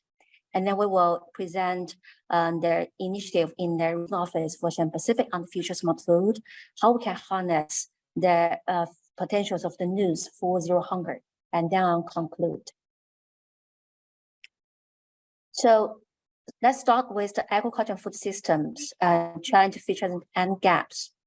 As the Warren already mentioned earlier on, our hunger malnutrition in our region is still with high prevalence in many of the areas. Here is major kind of the component of the all forms of malnutrition, which includes undernutrition and overnutrition. And currently, our region have still a very high prevalence of hunger malnutrition. And also, if you look at the agro-food system, the major feature, we have quite low production diversity, as illustrated in many of our developing countries, especially in the LDCs. We have low production diversity with a focus on a few major crops such as rice growing in the country. And more alarmingly is about we have quite low of the director diversity, which as highlighted, we can see except the cereal, most of the other the nutrients such as the the pulses, the legumes, animal source foods, vegetable foods are significantly lower than recommended daily intake in the LDCs. So except the cereal, all others are much lower than the requirement.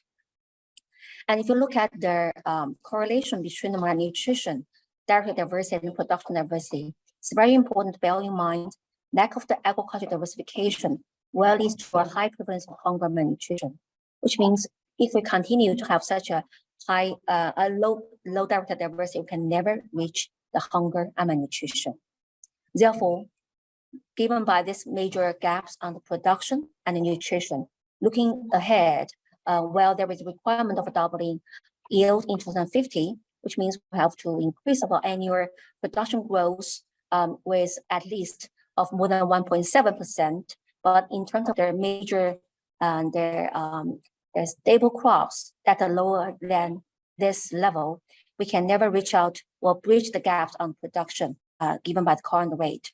And nutrition gap, especially lacking of the minerals and vitamins of the existing agriculture production, will not be able to close this gap as well.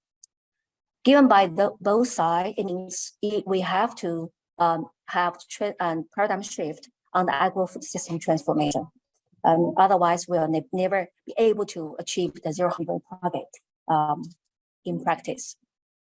So that leads to our one of the major kind of the lens focus on the news. Why do we need to look at this one? This is because globally there are more than 300,000 existence of the neglected and on the eucalyptus species, but out of which we have only focused on 103 crop species, which provides over 90% of the energy in human diet.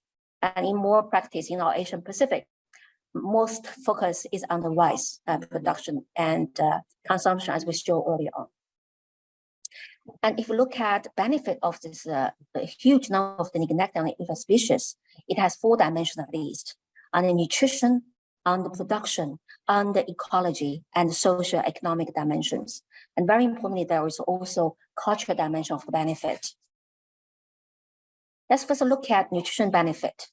Here is just one of the example of the comparison between some of the news, which is like chickpea, mung bean, and long beans, in comparison with rice.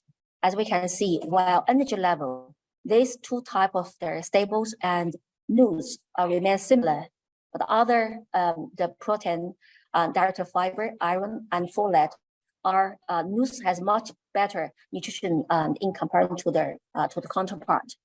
For instance, like folate, the chickpea has over 70 times than the rice in terms of their folate and their content. And here, if you look at this year is an International Year of the Millet. So just show you some of the comparison, the nutrient between the millet with stable food. And we can see apart from the energy level, protein, calcium, fat, iron, or others, their news are much better than the counterpart. And if you look at health, the benefit, for instance, like the iron-rich lentil diet, if you, this is one of the empirical study conducted in Sri Lanka. For children who has the anemia and with the 60 days of their food with the lentil, the kids have already get out from the anemia, the issue. And in terms of climate resilient benefit of the news, we can see it had a lot of their benefits, such as soil fertility. There can resist to the drought or cold, or it will be does not require much of the water, etc. So this is something that by nature, news are more resilient to climate. It also have a very good benefits, such as the pulses in terms of the crop rotation and others. So that gave a lot of their benefit for the environment. And economically, and the news had a lot of the benefit to improve the livelihood through the income employment and also through the higher productivities and diversity. They also increase a lot of their small scale, the farmers' engagement into the value chain, will give them more of the return to the farmers. And social benefit, it has a lot of the benefit to the local farmers for who has their the hosting of this important agrobiodiversity. By improving of the livelihood, they are much better to benefit to the local their communities. So given by such big range of their agrobiodiversity, FAO Regional Office has taken initiative on the Future Smart Food Initiative, actually focused on the news, how to harness the potential of news for zero hunger. And this is the initiative has been endorsed by the member states and also by former Director General. And it is in a big collaboration with a lot of the, partners at regional and international levels. So the concept of future smart food is neglected and on the interest species that are met 4 dimensions. 1, nutrition density. Number 2, climate resilience. Number 3, economical viability. Number 4, local availability and adaptability. And our roadmap for the Future Smart Food Initiative was set up with the few major stages. It was start with what to produce. This is about prioritization of the news item. Number 2 is where to produce. This matter with using the GIS or other remote sensing the schemes or tools to identify the geographic areas that are met with the match with the each and every item specifically. And then we'll move on how to produce, process, marketing, and consume of those news in order to close the gaps on nutrition and production for their hunger too. So our approach is a full system approach covering from different stage, from identification and prioritization. You have 30 seconds to finish your presentation, please. Thank you. Post-harvest, trade and marketing, and consumption. And this is one of our major expert consultation, which are based on the interdisciplinary methodology to harness the news into the prioritization. And what we have done is to conduct this scientific-based analysis to integrate nutrition, production, ecology, and other dimensions into the reviewer of the major prioritization. And on this basis, we have narrowed down and figured out 39 crops that have met those 4 criteria. This was done by national experts, reviewed by international expertise, and then we have made this one available in public. So basically, this was the what to prioritize, and then we move on to the where to produce. This is through the mainstreaming into farming system, through the GIS and the mapping field. For instance, to tap onto the underutilized crop areas, fallow areas, and we maximize the utility and integration into farming system according to different calendar. And we identified areas specifically that will be able to incorporate this future smart food. And we also specifies the calendar areas that can fit to the right kind of the crop species level. Not only that, we also promote future smart consumption by integrating into the school lunch program or midday meal schemes, and then promote kids and others. As well, we promote the marketing and visibility to the policymaker. This is one of the major events between FAO and IFPRI on nutrition. And we made a huge future smart food fair, inviting all the countries to showcase the national availability of their treasure. So in short, if we want to achieve the goal of SDG 2, we have to really change the current over-reliance on fuel staples, which is a leading cause for lower diversity and persistent malnutrition in Asia. And agri-food system transformation in terms of structure change is very important. How to do so? We have to revive the current the hidden treasure of the news that are nutrition density, climate resilient, economically viable, and locally available, adaptable for addressing these gaps. So basically, we have to work together to create an enabling environment for this targeted news with a holistic picture to achieve zero hunger. With this one, I want to thank you for your attention. Okay, thank you, Shan. Thank you very much for a very interesting presentation. Because of time, we have to quickly move to our flash presentations. A reminder to speakers that you have only 7 minutes for each of your presentation. Okay, so the first speaker is Dr. Imeda Adeba. Dr. Imeda is recognized for her important contributions to the field of nutrition. She is currently director of the Food and Nutrition Institute, Department of Science and Technology of the Food and Nutrition Research Institute of the Philippines. Dr. Imeda has a master and a PhD degree in nutrition. So over to you, Dr. Adeba.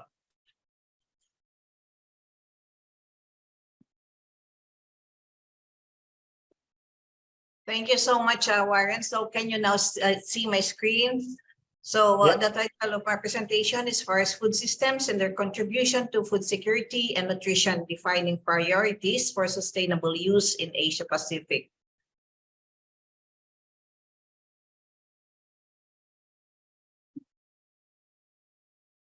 So my presentation track, of course, I will first discuss the biodiversity in the Philippines, food security situation, the Filipino diet, then I move on with the forest foods and percent contribution to intake, nutritional status, and ways forward. So we know very well that the Philippines has a unique biodiversity, and it is considered one of the 17 mega diverse countries. About 70 to 80% of the world's plant and animals are found here in our country. And the Philippines is tagged as one of the hottest hotspots for biodiversity loss, with at least 700 species threatened, and only 4% of our natural forest habitat remain for several endemic species. Now, the threats to our declining biodiversity are first changes in land and sea use, habitat loss and degradation, the overexploitation of our species and of invasive species and disease, pollution, and climate change.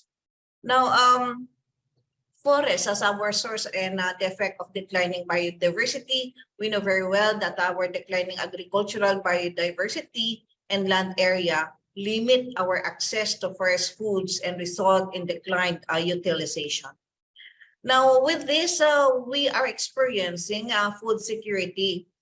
In our results in the 2021 National Nutrition Survey, we revealed that about 33.4% of our households are experiencing moderate and severe food insecurity. And out of the 33.4%, 2% are actually severely food insecure. And most of our household had said that they worried not to have enough food, as well as they ate only few kinds of food. And this food insecurity is actually experienced more among our males. And this is also present in it is present in more than 5 members than those who have lesser 5 members in the family, in a rural area and living in the poorest quintile. Now, mean one household food consumption, you can see here that vegetables and fish and fish products, rice and rice products were actually consumed in low amounts.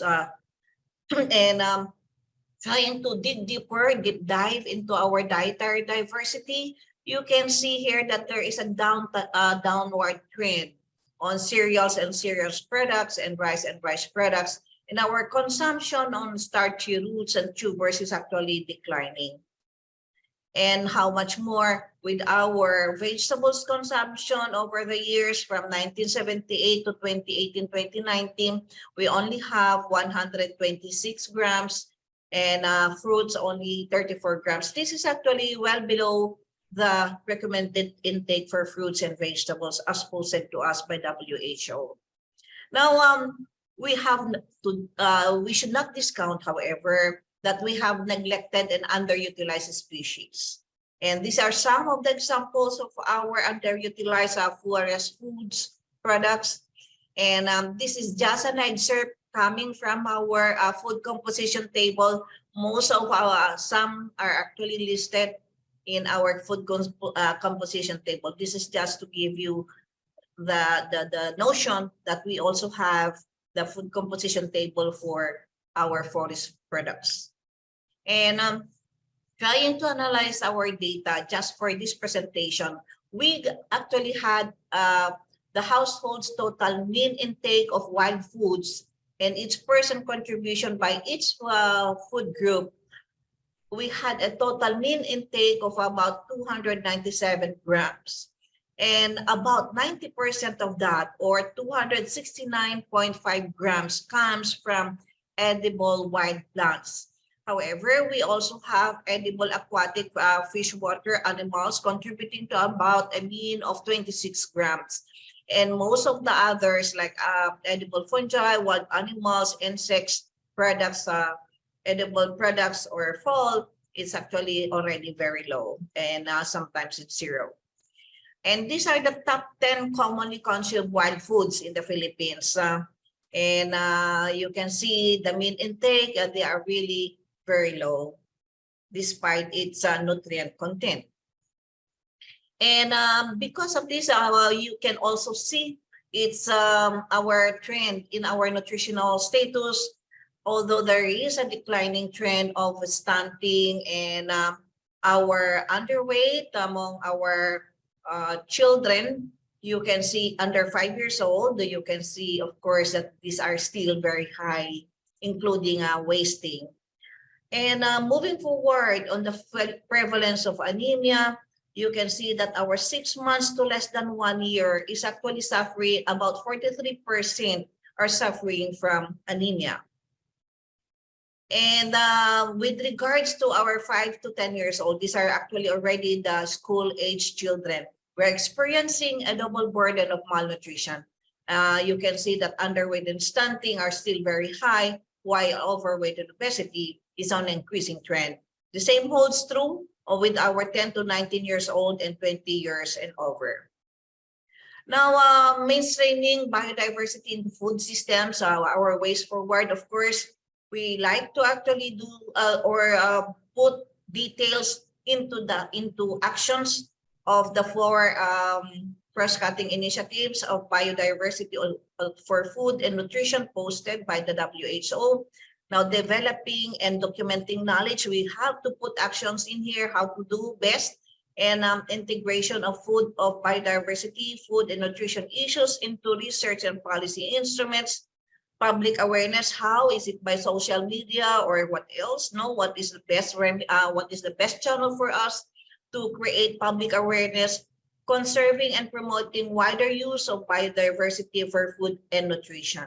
I think that this is my last slide, and this is the Food and Nutrition Research Institute. We are the primary arm of the government in terms of conducting research in nutrition, food science, and technology. Thank you so much. Over to you, Warren.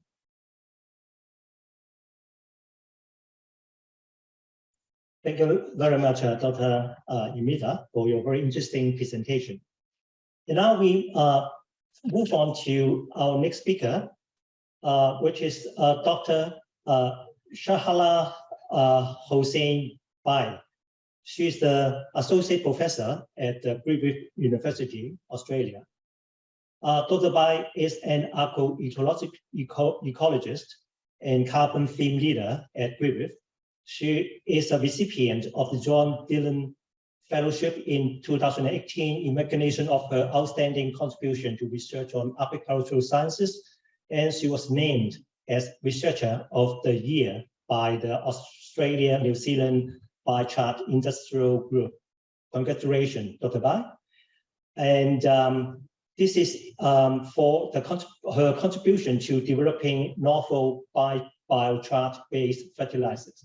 So the floor is yours, Dr. Bai. Oh, thank you very much. Can you hear me? Yep. Yeah, okay. Just sharing my screen.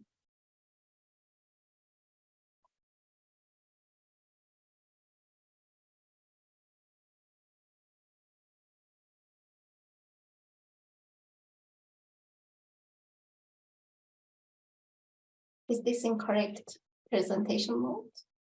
Yeah. Yeah. Hello, everyone. And today I would like to talk about underutilized tree nuts of Pacific. These projects have been funded by Australian Centre for International Agricultural Research in the past over 10 years. My involvement with this project been started in the past 10 years. So the first question is why tree nuts? As you know, there is a growing interest to consume tree nuts globally, and because it brings a lot of health benefits. For example, consuming 50 grams of nuts every day can prevent heart disease, diabetes, and decrease cholesterol. At a smallholder farmer level, because nuts have prolonged shelf life, so they can be dried, stored, and used in off-season. As a result, it can provide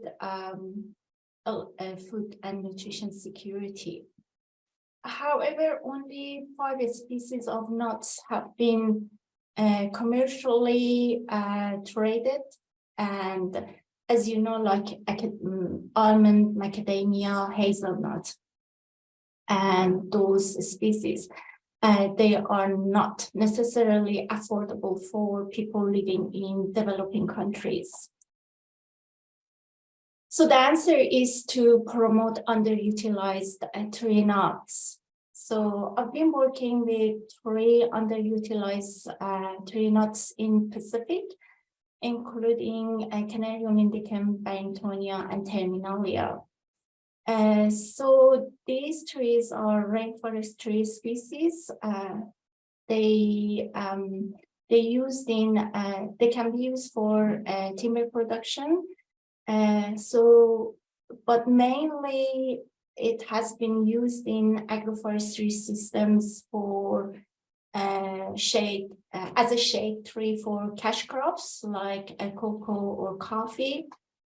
One of the major advantage of these tree species are they produce edible nuts. What it means that they can provide short-term and long-term income for farmers in villages, for example, where they collect the nuts and sell it.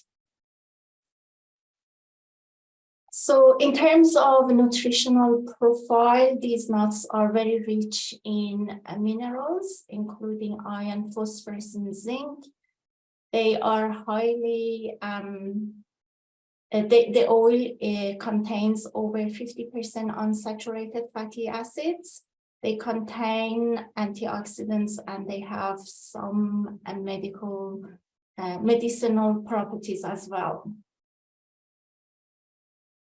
So I just give you a glance of, for example, iron content of Canarium compared to other nuts.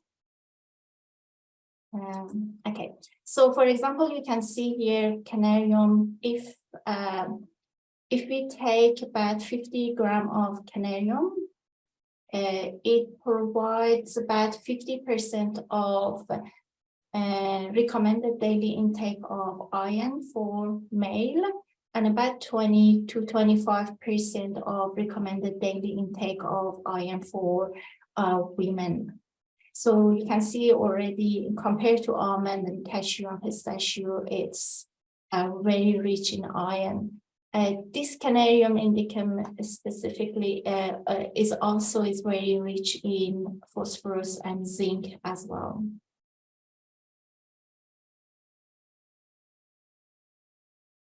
So as I mentioned, these three species, they are very rich in unsaturated fatty acids. So for example, here you see the unsaturated fatty acid and total saturated fatty acids of Terminalia.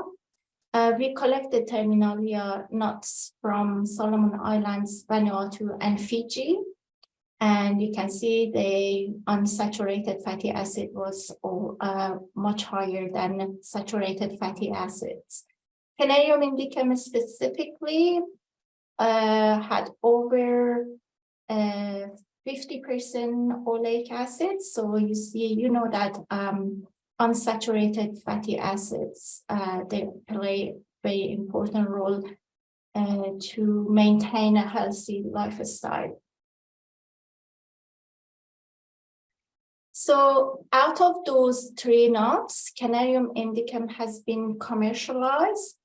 So all of them have been domesticated, right? So the local people in villages, they use those nuts because it's accessible. They have it in the gardens. However, Canarium nut being commercialized has brought a lot of benefits to the region. For example, you can see a lot of new value-added products have been created and developed. I'm sure you will hear about Nali nut butter tomorrow from Shane Tutor. And a lot of local processes have been emerged. So it's really great to see that one. And one of the consequences would be the tree logging has decreased. So a lot of villages, they say they don't log these trees because they've seen they have benefit for them. And as a result of selling nuts, the food security for villages have been improved. And one of the consequences of commercialization would be that this nut has been made available for wider communities. So people can find it in supermarkets in large cities rather than just locally being consumed. So that's it from me today. Thank you, Dr. Pei, for your very interesting presentation. And the nuts looks very delicious. So I also hope that this product can be marketed to other parts of the world so that people can enjoy it. So thank you very much, Dr. Pei. No worries. Thank you for having me here. Thank you. So we move on to the next speaker, which is Dr. Maria Antonia Tuason. Dr. Tuason presently works as the Senior Nutrition and Agro-Food System Specialist at FAO Regional Office in Bangkok. She has more than 30 years of field experience in the various areas of nutrition and public health, in many countries in Asia, Pacific, and Africa. As the former professor of nutrition at the University of the Philippines, Los Baños, she also served as the director of the Institute of Human Nutrition and Food, College of Human Ecology of the same university, where she also served as the dean of the college. So, Dr. Maria Antonio Thurston, the floor is yours. Thank you very much. Can you hear me? Yep. Hello. Okay, good. Can I have the slides, please? First of all, a pleasant day to all. Thank you, Warren, for that kind introduction. And also, of course, thanks to the organizers for inviting me to this meeting. By the way, in your program, it says Laos. I'm not from Lao PDR, although I lived there for 7 years, making it actually my home away from home. I am a Filipina now working in Bangkok. The title of my presentation is Wild Foods for Improved Nutrition. I will be highlighting the importance of generating data to guide action. I will in fact be sharing the work we are doing with the forestry colleagues, Julia and particularly Julia, and also later on share a project we conducted in Lao PDR. Can I have the next slide, please? Generating data on food consumption is inherently challenging.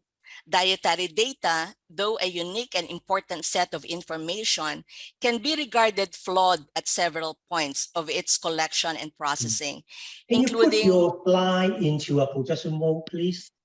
It's not in a projection mode at the moment. Okay.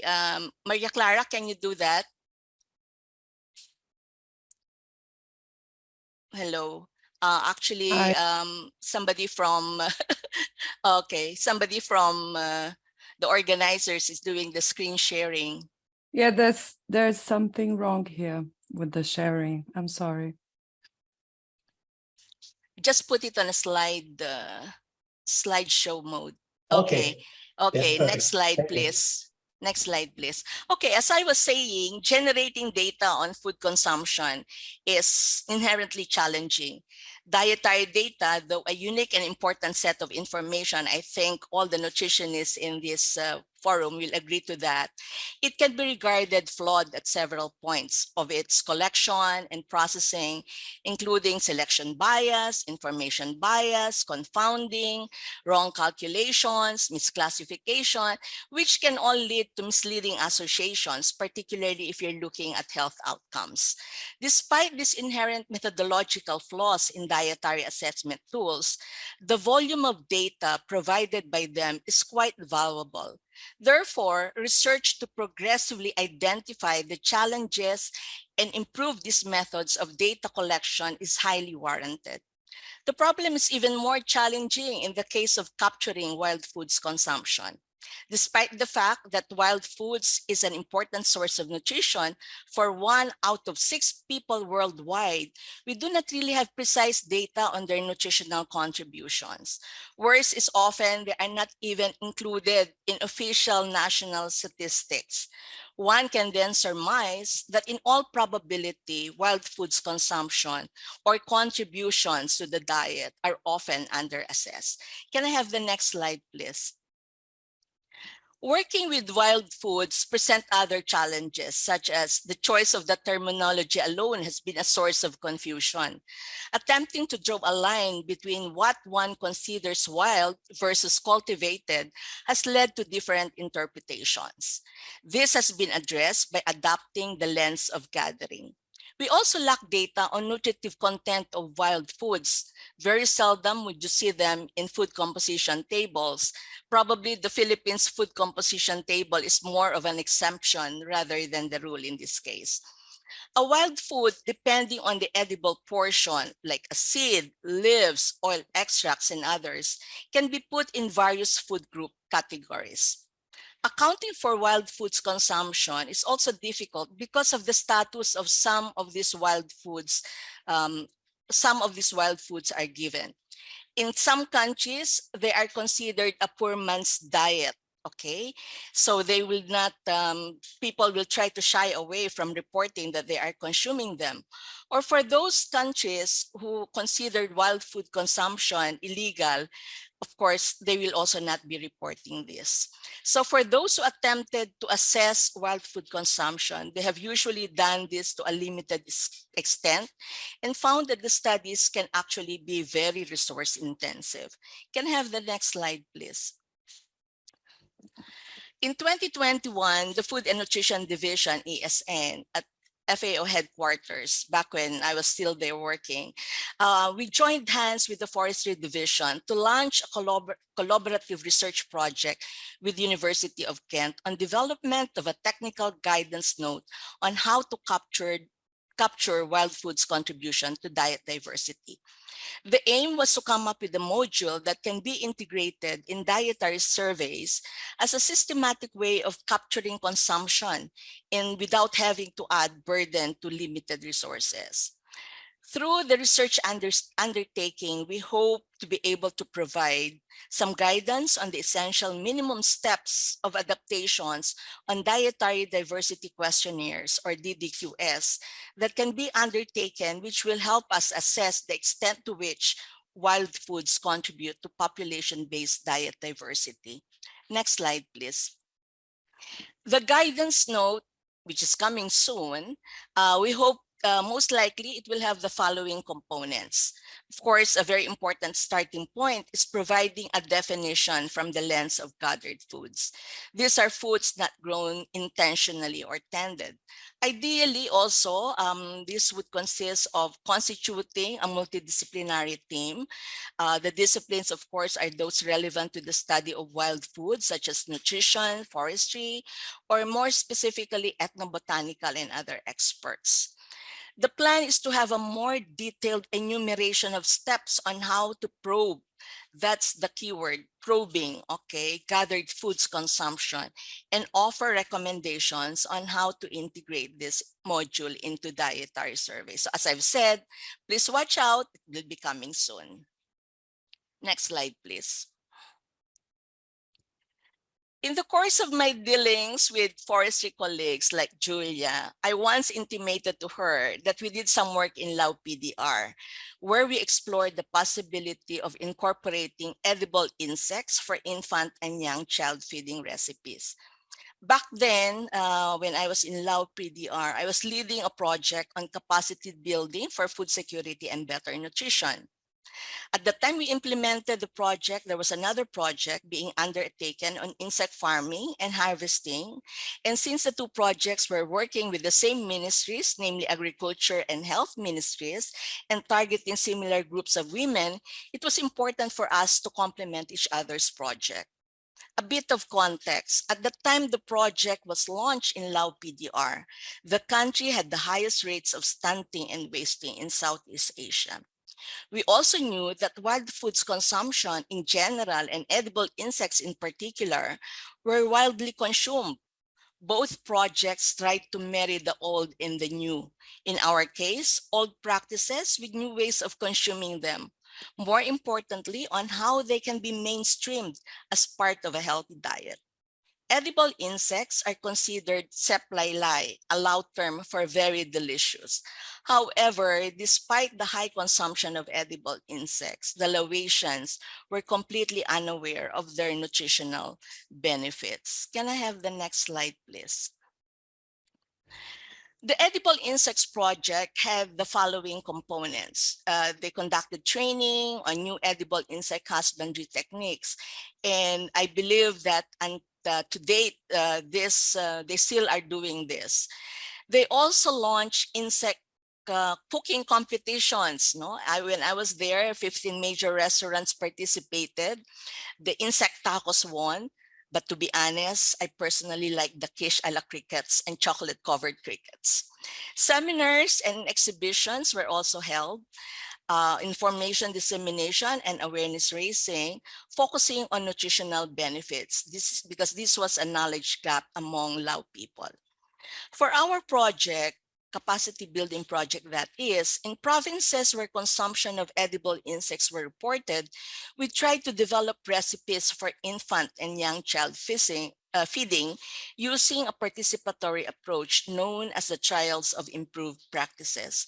Working with women, we developed and tested local recipes that would have edible insects as one of the ingredients, together with other locally available and nutritious foods. So before I finally hand over the floor back to Warren, we would be very interested to know if there are some of you who would be interested to pilot test the technical guidance note. And please do contact us or Julia if you are interested. And should you be also interested to know more about the Edible Insects Project in Lao PDR, here is the link to their publication. Thank you very much. Over to you, Warren.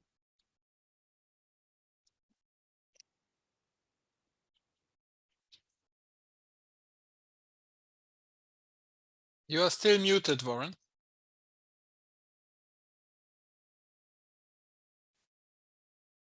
Sorry. Now you. So congratulations on your presentation, Dr. Chorson. And it's a very interesting presentation, in particular in relation to the insect farming in the Lao PDR, and also your forthcoming guidelines on the collecting data of forest foods. So we could have more discussion later on. Now we move to our last speaker for this session. Our speaker comes from Thailand. She is Ms. Sini Chutibori-Boon. She's a researcher at the Institute of Nutrition, Mahidol University. Throughout her career, Sini has involved in various food and nutrition projects with specific emphasis on the promotion of local knowledge and biodiversity conservation for food security in Thai rural and indigenous communities. Sini holds a bachelor degree in public health, Master of Science in Food and Nutrition for Development. She's also pursuing a PhD degree in population education, also at the University of Mahidol, Thailand. So over to you, Sini, for your presentation. Thank you, Warren. Good afternoon. Thank you. I would like to share my screen. Okay. Thank you very much. I and my colleagues and Dr. Wantini, the principal investigator. Excuse me, I would like to share the. Okay, thank you. So now this is for my presentation. I and my colleagues, Dr. Wantini and the principal investigator of the RISE project, we are here. On behalf of the team, I would like to present knowledge gained from previous research from almost 20 years ago that collaborate among researcher team, community members, and network, including current researching the food system and under socio-economic and climate change in current indigenous community. The inspiration and foundation of our knowledge were initiated by Dr. Sutirak and Professor Harriet, who believe in the empowerment of people and communities in food and nutrition development and researching for indigenous people with interdisciplinary knowledge, especially nutrition, culture, and environment. I would like to present 3 topics. Who are current PO? How does the food system of current indigenous group affect food security and nutrition? Strengths and challenges of the food system of the current PO indigenous group. The PO Karen, or we know as the Karen, are the largest indigenous group in Thailand.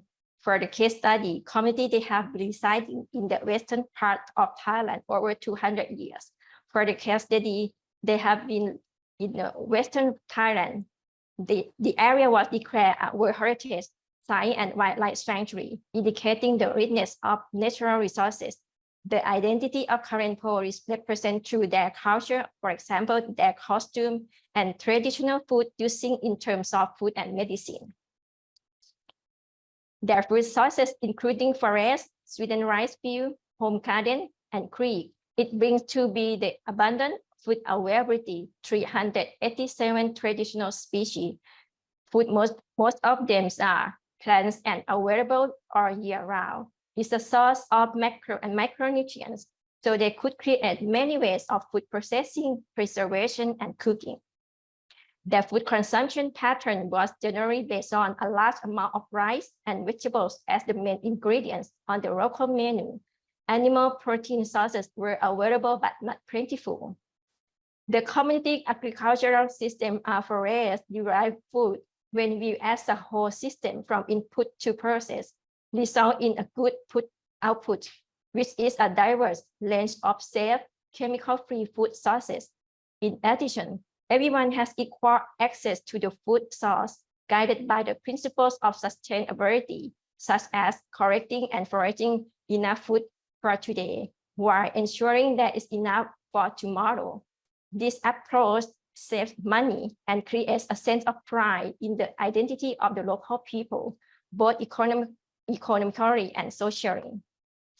Results of the first phase of the study explain the common varieties of traditional foods, but decrease in available and accessible quantities of many species, reflecting ecosystem change that negatively influence regular consumption of many foods. The effects influence local wisdom on planting, gathering, identifying of food, processing, and cooking, which were the common knowledge. Most energy-containing foods were traditional items, but half of the money spent on family food purchasing, especially snacks and sweetened drinks. Food decay and malnutrition problems were present among school-aged children. To promote traditional foods for healthy nutrition and food security, we design activities that strengthen the leadership of change, especially for women groups and youth. They promote the cultivation and consumption of local food to increase food availability and raise awareness of the importance of the environment. They organize activities for students to learn through hands-on experience about the types of local food cooking and eating. Key results: the young generation enjoy their local food more than before. In addition, the significant outcomes was the sense of pride among the community, particularly the women group and youth who become the leaders of the change.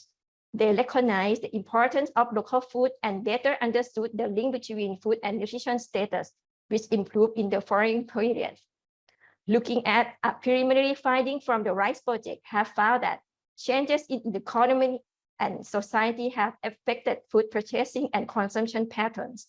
The variability of the climate, such as irregular rainfall and increased heat, has affected crop cultivation and forest food sources, resulting in lower yields than in the past. Moreover, we found that the food system of indigenous groups is not stagnant, but changing and tend to affect food security and nutrition status. In 2009, most of the food sources came from forests and streams, which were used to make local foods using various parts of plants according to the season. Most malnutrition is undernutrition. Nowadays, the amount of food from outside sources has increased, and the consumption of local food has decreased compared to the past. The consumption of processed food and fried foods has also increased, tend to overnutrition and non-communicable diseases.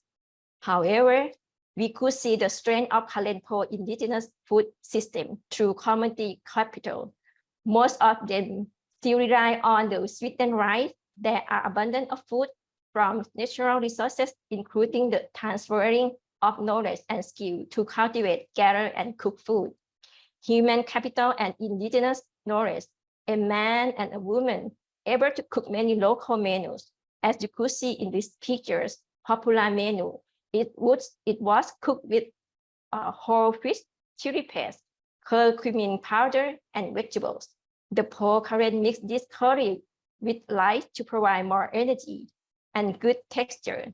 This popular menu is savory and healthy. Furthermore, it is found that the community members, especially women and young generation, recognize the changes of village from socio-economic and climate change. We observe that community capital that make them strong in many ways, such as continuous learning of community members, which opens up opportunity for using local knowledge and new knowledge by building networks. innovation in both production and various work processes among community members, especially women group and young people, to increase the diversity of natural resources, restore cultural heritage, and benefit from natural resources for nutritious food consumption and income generation from local raw materials. This requires cooperation and active participation among the community and various sectors. These various issues will be exchanged and learned from each other. That's all for this presentation. Thank you.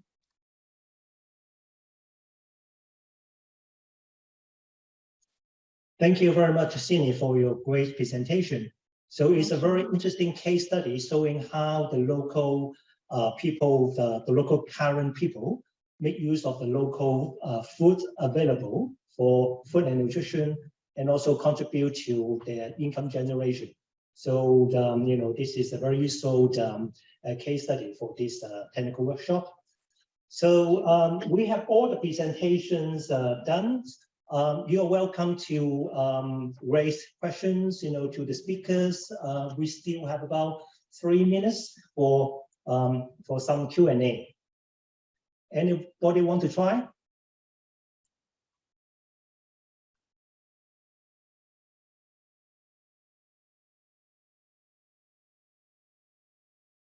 I think there's a question in a chat. In fact, several questions. Maybe the speaker wants to take the floor. Yeah, this is a very long question. Pick one speaker to address your question to.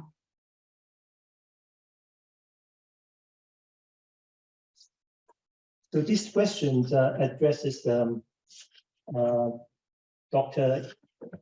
Imida. Dr. Imida, isn't it?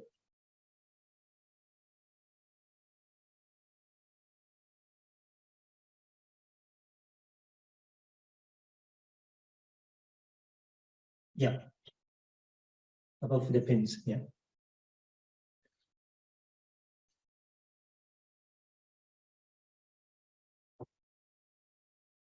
Yes, thank you so much for this question, Maria Clara. Actually, we cannot actually even have a cause and effect relationship on this because this is actually a survey.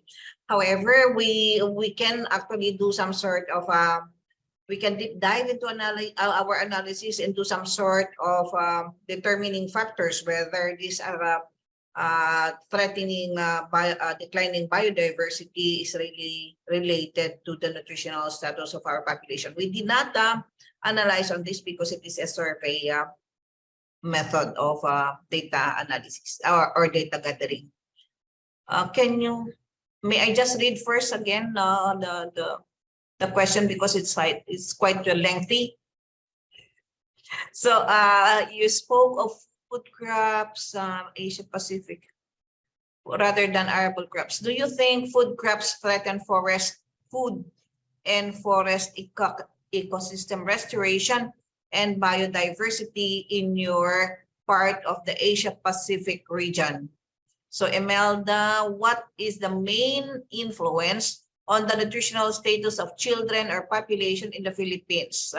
Again, in the trend analysis, I said in our analysis of nutritional status, it did not affect any.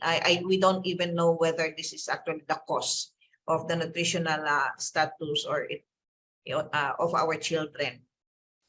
And then I think the other questions are different already. It's Professor Bai. Did the indigenous people know? Yeah. It's okay. different. Sure. I can elaborate on that one. Did the indigenous people know you are presenting their local plants not to an international forum? Yes, definitely. We're working with local governments in Papua New Guinea and Solomon Island, actually. So we empowering local people to start processing the nuts in a commercial way so they can sell it in a bigger market. And the emerging processes that we have in Papua New Guinea and Solomon Island, they are local people like Dr. Shane Tutor. He's a Solomon Islander, and he's one of the Nali nut processor as well. And that project practically aims to empower them to promote their nuts. So the second question. So are you aware that other countries may attempt to domesticate these plants, resulting in local indigenous people loss of traditional benefits? This is not only produced in Pacific, so Southeast Asia, they're producing this nut as well. They call it pili nut. So I think every research that we do, it's publicly available. It's very transparent, and we are not patenting anything regarding these plants. But it's a very good question to elaborate more on that one.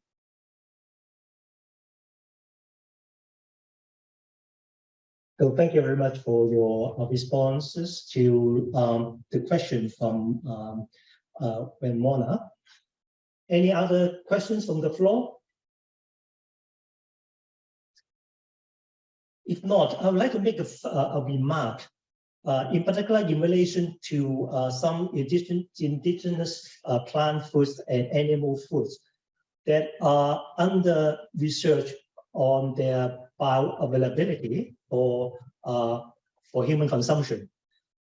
Take, for example, we all thought that spinach, a green leafy vegetable, is very rich in iron, which is true in the food composition table.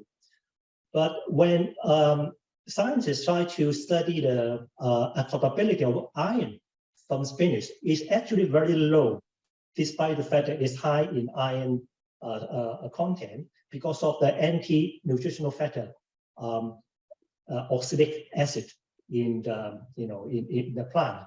So in order to widely promote these indigenous food that are not well known to the world or not well studied, it might be important to study the bioavailability of some key nutrients that we think are important contribution to fill the nutrient gaps of people.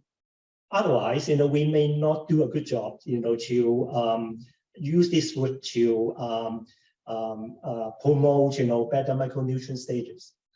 Another example is from insect, because insect is a food that not many population consume. And recently there have been data showing that insect iron is very difficult to absorb and utilize. And there was a study in Africa showing that children's hemoglobin level did drop because of the consumption of insect in a clinical trial. I can share the paper with you. So with this, the emerging scientific data, it seemed to me that we need to do some, the work on looking at the absorbability, metabolism, and utilization of these, the nutrients from food that are not very well known to the world. For example, like spinach, right? This is a very good example. So I think this would be useful for the scientific community, including FAO and also research institutions in countries to look into that, so that on the bright side, you can, if you find that the foods are good at certain nutrients and it has a good bioavailability, you can confidently promote these foods. Otherwise, you need to think about how to remove those anti-nutritional factors to make it more bioavailable for human consumption.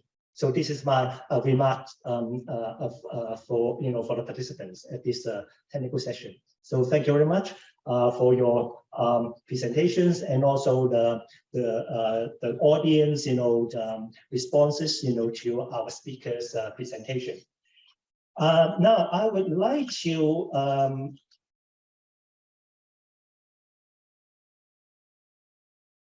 I would like to ask you to stay on because we are now moving to the breakout groups. Or before that breakout group, maybe, it's I forgot to ask whether the participants or the speakers for the presentation have any questions on my remark. If no, I'm going to pass the floor to Julia to share with us a brief results of the questionnaire, of which many of you have contributed to. Over to you, Julia. Thank you, Warren. Now, just to warm you up before our breakout groups, our consultant, our nutrition consultant, Diego, he's going to put a quick question in the chat. So if you can respond to that question.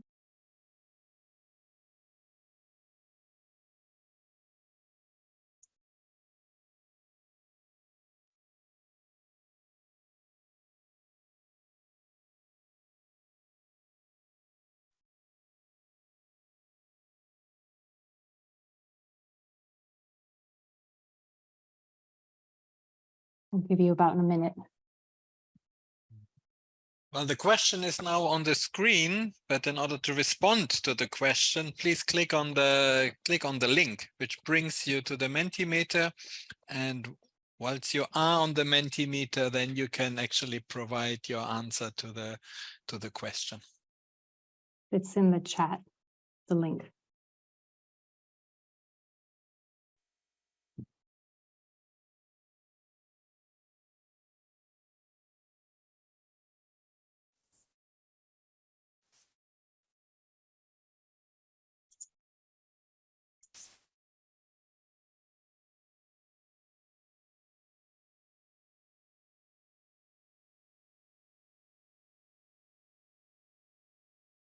Great. This is just to get an idea of the first thoughts that come to mind when you describe forest food systems. Don't be shy. It's anonymous. It's useful for us as well to get an idea of what your ideal is, what your vision is.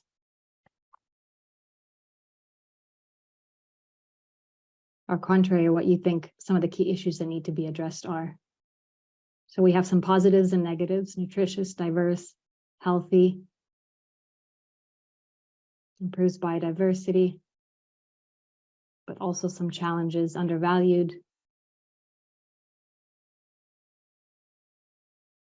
threatened, needs support,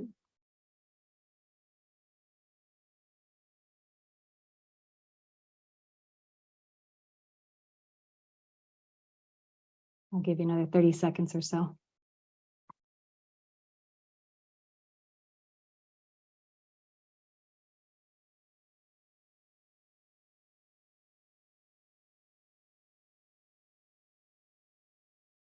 Okay, great. We'll save these and put them in our final report as well. These are all extremely useful inputs as we try to get a better idea of what your perceptions are. I'm going to share my screen really quickly. Thanks to everyone who started filling out that questionnaire. It's not too late. So if you have time, do take the time to fill out this questionnaire to help us better respond to your needs. So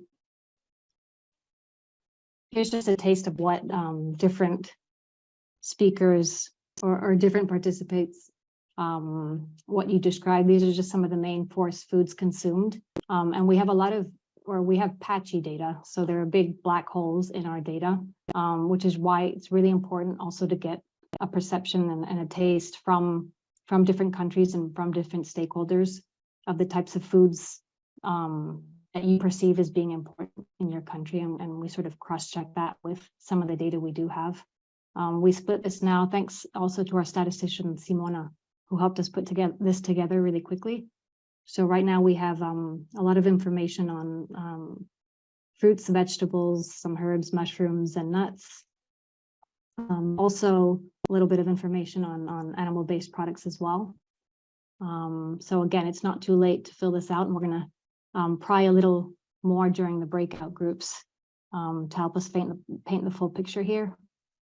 We also asked about information and data availability. So who's collecting this type of data? This is really important for us to build on the data we do have, and also to again fill some of those gaping holes that unfortunately we do have in the data. So we identified, thanks to your help, a few institutions that are collecting this data. If you're one of them and you're not represented here, please do let us know either through, again, the survey or through the breakout groups that will follow.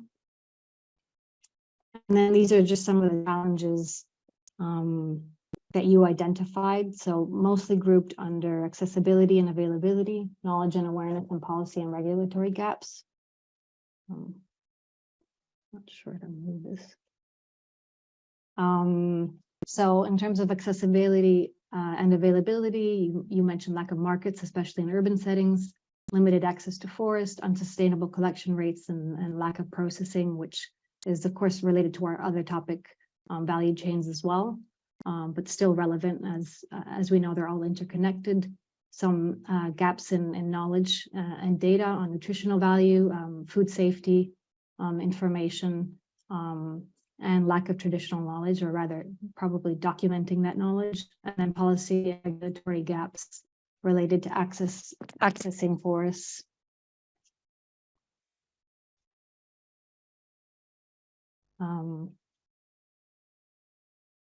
And then some of the priority activities and actions required for overcoming these challenges. So obviously linked to those challenges you identified, but again, around these three key areas. And if we've missed anything, again, we can further explore in the chats or just help us fill out that questionnaire. So again, accessibility and availability, support for local and traditional markets, support short value chains, forest restoration, a lot of work to do around knowledge and awareness, and filling again those gaps around nutritional attributes, and consumption data, and then policy and regulatory gaps, so sustainable and collaborative forest management involving different stakeholders, and legal rights and access rights. And then finally, that vision for the future. A lot was mentioned, and we're still trying to piece this together.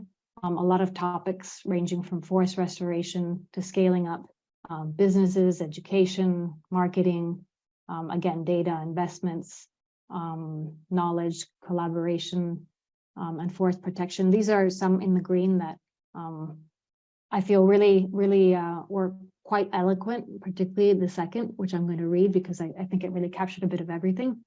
Local food systems and associated biocultural systems based on traditional practices and the knowledge, cultivation, management, and harvesting from the wild of forest and wild species are strengthened, supported, and restored, including with appropriate policies and budget allocation and the recognition of indigenous and local territories to sustain healthier, bioculturally richer landscapes viable for resilient community economies and sustainably governed by local rights holders. So thank you to all who already participated. This is, again, just a taste and to get you ready and warmed up for our breakout groups. So I'll stop sharing now, and I think Clara is going to put us all into our breakout groups to dig a little deeper into these various themes.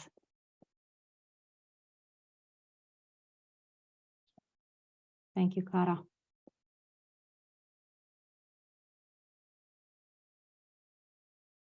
There are actually 3 breakout groups in this session. Okay, so which group would be volunteering to talk about your group's discussion?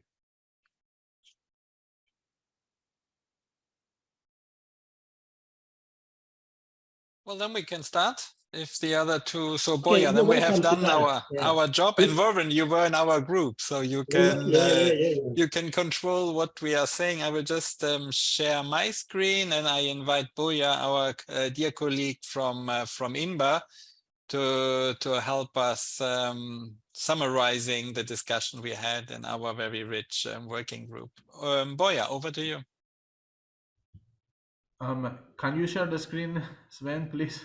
Yes, I think I did it. I hope you can see it. But no, I haven't seen, I cannot see the answers. Yeah, I can see your screen, Sven. Okay, but there was a first question on what are the main forest products consumed in your country? Can you see it? Yes.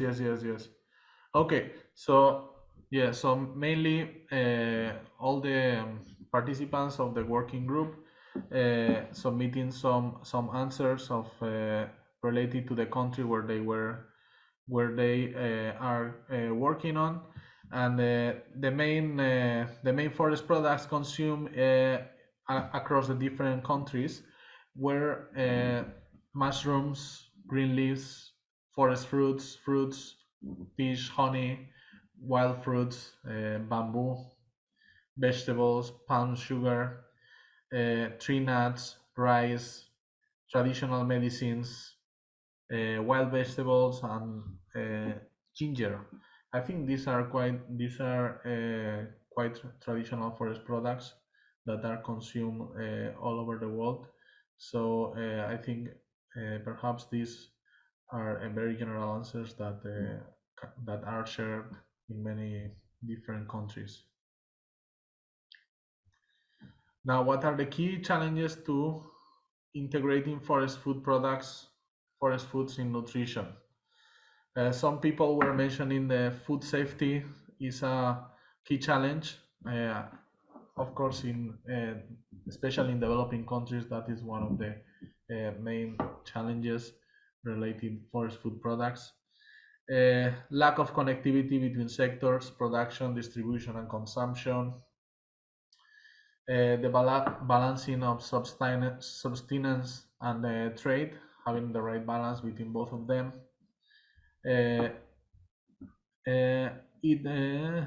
Also, some people were pointing out to the maintenance of the supply chains. It's a challenge to the unknown, the uncertainties of the supply chains. Also, the lack of coherent and complementary policies related to forest food products, sustenance, commercialization, and nutrition. A good scientific analysis of food composition of forest food, wild species, that is important to the communities under the care of the government sector. That is a common challenge also. And of course, I think financing also is key, no? A key thing that also many people is pointing out. The lacking of financing to enhance innovation in the value chains is also an important factor. I think that. Exactly, and I just go back to the other slide, which is this one here. Yeah, that was the last question, no? There were two. So one is here on the key activities. Yeah, what priority actions can be identified to overcome these challenges? Some people is pointing again to food safety regulations, creating a networking to identify synergies among the different actors and stakeholders. Association is important. The food nutrients bioavailability, continuing to collaborate in active research, development projects between communities and stakeholders to feed each other, and to enhance the financial, political, and human resource to support innovative plans across the value chains for the success of forest food systems.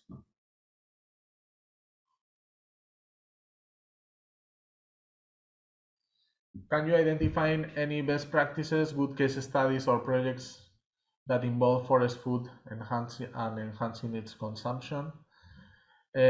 Some of the stakeholders mentioned the developing processing protocols, the protocols, safety regulations, and so on, to elaborate pilot projects that can be replicated as best practices, to engage in awareness-raising activities, market-driven research, certification, Also, in the case of the bamboo sector, for instance, I think also of other value chains, important to identify the best harvesting order to reach the best time of nutrition in the food, moderate fiber content and the best digestibility. Protocols for sustainable harvesting, again, what we just mentioned. Participatory guarantee systems for forest food, that is also important to integrate it into the different projects. And the last one was promote the consumption down there. Consumption and raise awareness to the school curriculum, also to engage in activities in the education system, I believe. So that's, I think, all, no, Sven? Yes. No, I think that was a good overview about what we discussed, Warren, in our group. And with this, we give back to you the floor. Warren, back to you. Okay, thank you very much. Who's the next group? We only have 2 groups left. We can go. Yeah. Wait, Sure. okay. Yeah, please. Julia, have you got the... Oh, kia ora koutou. My name is Lania Holt from New Zealand. So please, the rest of our group, if you can pitch in where you see fit. So yeah, same as the other group, breakout group, lots of specific examples and around the type of forest products. One that popped up, but I see it's taken off, was like the thing, timber, you know, I guess the other products, which are the main forest products, but in terms of the context of food, you can see it's a whole range of things. Next slide.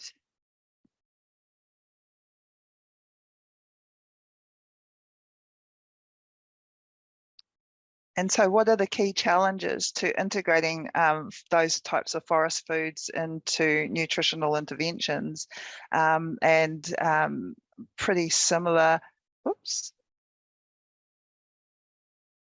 pretty similar to the other group. But I think a key one that we did discuss a bit was the cross-sectoral partnerships. The ability to be able to have resources to bring these groups together, be they agencies at government level or industry level. And I think might be this one we started to talk about, the idea of having values. So what are the key challenges to doing integration in nutritional interventions is a detail, but at a level, I guess, prior to that is why, you know, at what level of impact and significance is doing this going to happen? And it depends. We spoke a bit about being a developing country versus a developed country. We spoke a bit about the range of the different types of food forests, from urban to you know, rural indigenous species versus bringing in exotic mixed crops and that sort of concept. So there's a lot of, so this stuff ranged from detail about the specific challenges right through to these values. What are our values?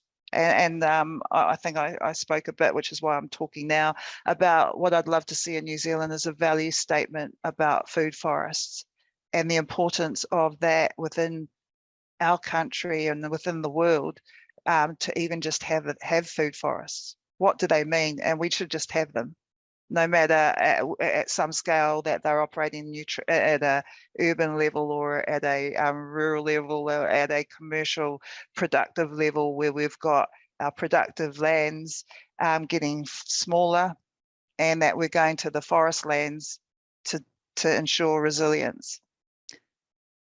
What are we up to next? Sorry, did I talk too long on that one? so what are the actions? And again, resource, I forget, sorry, who else was in the group, but they spoke about we need resources to bring people together. But how can we bring all these collaborations, the data, the knowledge, the sharing of information, promoting and marketing the products that are coming out. So there's a whole lot of, to me, there's a whole lot of diversity of species, a whole lot of scale, a whole lot of a range of things. So I guess that's one of the challenges to try and overcome. It's just that complexity. Please and to add to it, team.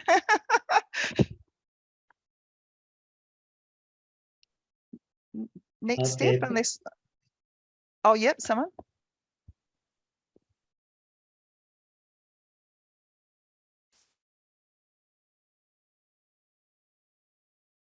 Hi, Ramona. Kia ora, Ramona. And then as we keep scrolling down, intersectoral coordination, increased access to knowledge of wild food plants. Yeah, I'm just reading what I'm hoping others can read through here.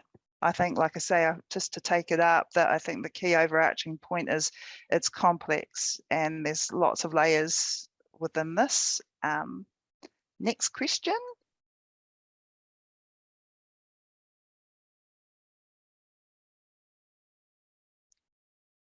And this one is kind of a bit of the what's being done at the moment. Can we add value? Can we develop processed foods? Can we develop cross-sectoral platforms? How do we raise the awareness of food forests? How do we bring what is the role that food forests would play in the food system? How do we bring that to light? How do we engage all these multi-stakeholders? And that goes back down to resources. But there are examples, and so these are why these are listed here, that some of these have been done, and maybe there's learnings to actually bring that together, and showcasing what success. I just want to add on this last question. I think food forests are vital and important in the world. I believe, I'm passionate about it, as you can see, and that somewhere we've got to understand the consortium of the range of these forests and what they mean, and that as a value as humans, our right to forage and our knowledge about that foraging, be it in a contemporary urban environment food forest or a traditional environment food forest, is the value statement that I think brings everything together. So. Okay, thank you very much, Lena, for your reporting. So, so we come to the last group. Who's the last group presenter? Hi, Warren.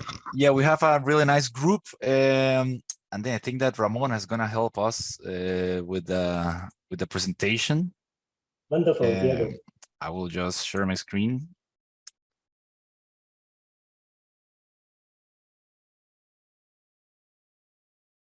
I actually left the group early and I see that Rata's not on the call, so that's why it's left to me, I imagine. So thank you, Diego.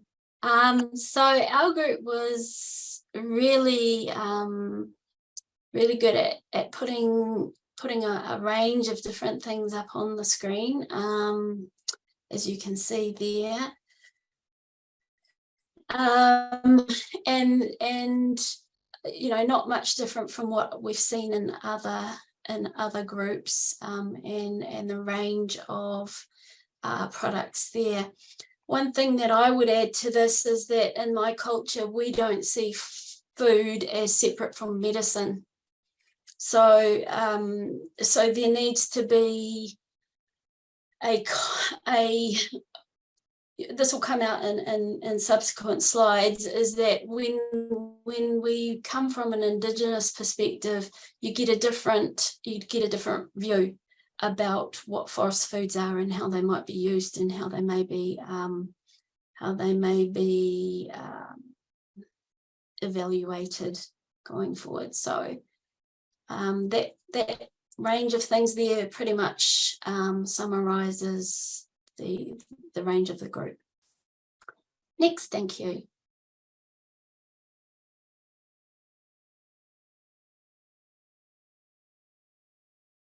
And the next one, Diego. Okay, some of the key challenges to integrating forest foods in nutrition interventions. And our answers were very similar to the ones that have gone before. Pretty much there's a lack of data. That's what it all summarizes, is there's a lack of data around these forest products. And so there's a need to address the data gap. Then there's also bringing, I guess, our countries, our people, our communities along on the journey of developing this as potentially a new segment for food security, a new but old segment. And then that goes hand in hand with science and research and the ability to ensure safe food systems. There is a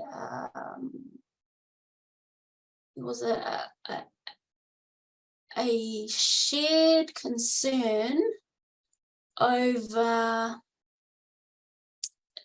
being able to ensure that forests ecosystems are able to operate at a level where they're able to regenerate.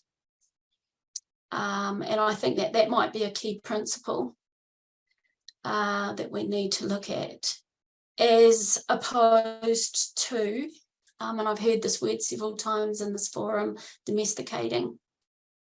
How do we ensure natural regeneration of this food basket, or this kapatakai in my language? And how do we ensure that the forest is able to renew its provisions, recharge its own provisions with minimum management, as opposed to cash crops?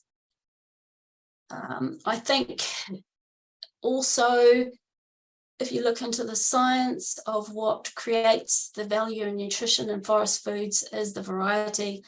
And the variety comes from that ability to recharge and regenerate naturally, rather than be, I guess, cloned.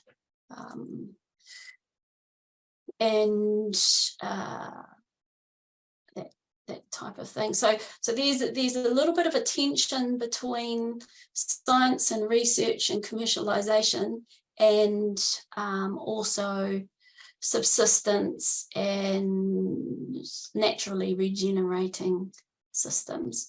And Diego's playing with the screen. It's messing with my my feedback. So we'll move to the next one. What priority? Oh, sorry. One of the other things that I guess I raised in the previous question was the lack of policy support for Indigenous led interventions, and the assumption that West is best, or the Western approach is best, and that kind of spills over into this question here, which works on what priority actions can you identify to overcome these actions. So in terms of answering my own challenge there, I suggested that shared values frameworks would be a good place to start, so that we can have Indigenous and Western worldviews coming together under a single framework to move this opportunity or this area forward. Other people were talking about promoting forest foods, actively promoting them through things such as festivals, community participation, community engagements, and there was some discussion around global databases on the composition of wild foods and showcasing how wild foods can be used. And I think also, just to echo what Lania had said prior, is that, you know, there's a whole range of complexity involved in bringing together different value systems, different knowledge systems, different practice systems. And so what we echoed that as well. You can see that the wide range of different challenges that need to be pulled together inside of, like I said, a shared values framework. And that shared values framework probably starts at what are those values and what are the principles of the operating principles that sit over the use of that framework. And then linking in and bringing our communities along, again, just what I said at the very beginning, bringing our communities along on the journey and ensuring that we're able to promote and tell our own stories in our own words and using our own languages. In terms of forest foods, forest medicines, and other forest products, Indigenous forest products, that goes hand in hand with Indigenous knowledge and the connections between Indigenous people and these really important ecosystems and spaces. I think that's all, but feel free to jump in, Maria and Helen and others.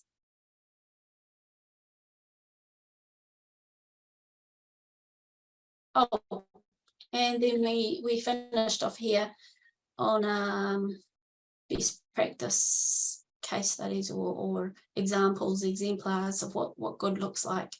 And I think it's really important as well to actually substantiate what good looks like. So when we're talking about these things, you know, we in each of our spaces know what good looks like to us. But if we were able to create a what good looks like database for each of the countries and each of the traditional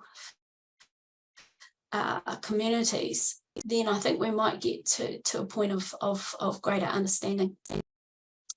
Hilda, thank you. Thank you very much, Romana, for your very insightful reporting back from your group discussion. I've heard a lot of ideas, insight, challenges, and opportunities. It seems to me that, you know, the forest food system is a very wide and complex system. So there are many actors involving in this food system, for food production to marketing to consumption. So it seems to me that, you know, we need to use a food system approach to link up all these different jigsaw together in order to understand the system in terms of gathering more information and understanding the knowledge gap in terms of production to marketing to consumption. And also, you know, to think about, you know, the trade and marketing of these foods, and also how to encourage local people to know about these foods and consume these foods. And also important aspects of nutritional quality is the nutrient bioavailability and food safety. These have been mentioned in the 3 groups. And we all point to the fact that, you know, the forest food system should also contribute to the social, economic, and environmental benefits of mankind.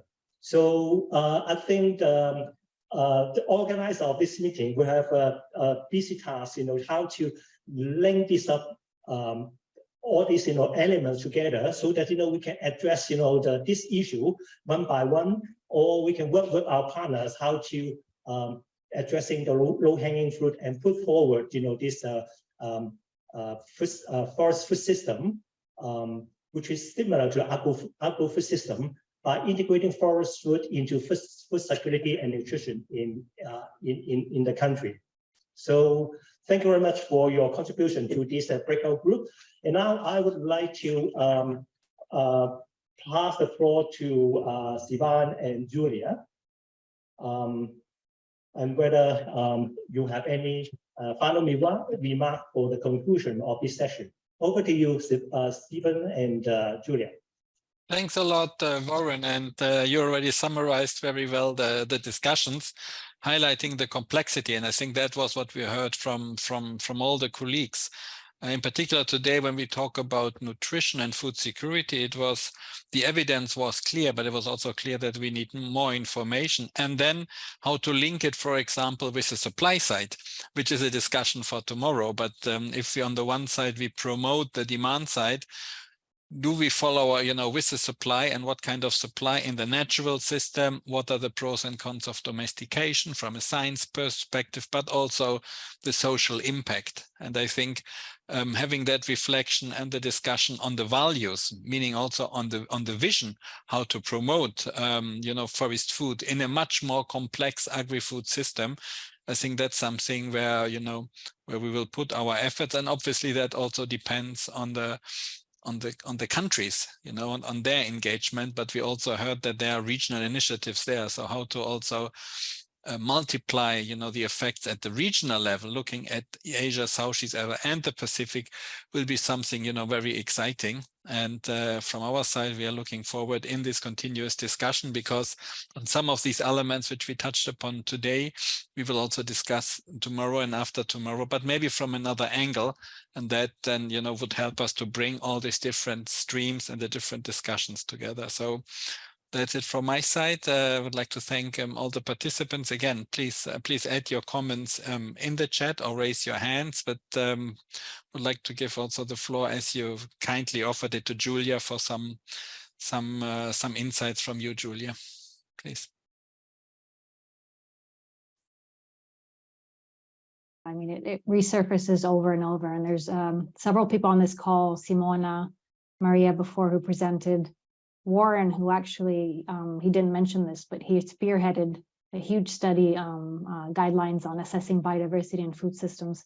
So at FAO, there's actually several of us working to varying degrees on this topic, but it's really something that FAO can't do. We can't do it on our own. It's really essential to have countries sharing that different type of information and working with us to see how we can best integrate this topic into existing work you're already doing. So if there is interest, do get in touch with us, because we're trying to put it together I would say a statistical working group on this topic, just to see which countries are collecting data, and really to learn from each other on how we can improve methods. And so this is really a call to get in touch with us if you are interested, and different types of data, of course. And yeah, that's it from my side. Thanks to all for your inputs, really vital as we continue working on this topic. Thank you very much, Stephen and Julia, for your final remark. And also thank you for all in participating in this technical session and a very fruitful discussion. So we have collected, you know, the information that will be very useful for us to shape, you know, the future forest food system for food security and nutrition. And so this brings to the end of this session. For tomorrow, our session will begin at 10 a.m. Korean time, which is 12 o'clock Bangkok time. Oh, sorry, 8 o'clock. Sorry, I mixed it up. So we're 8 o'clock. We are 2 hours behind Korea. So 8 o'clock Bangkok time with a technical session on conservation and management. So we are looking forward to seeing you there tomorrow. Thank you very much for your participation. Bye-bye. Thank you very much. Bye-bye.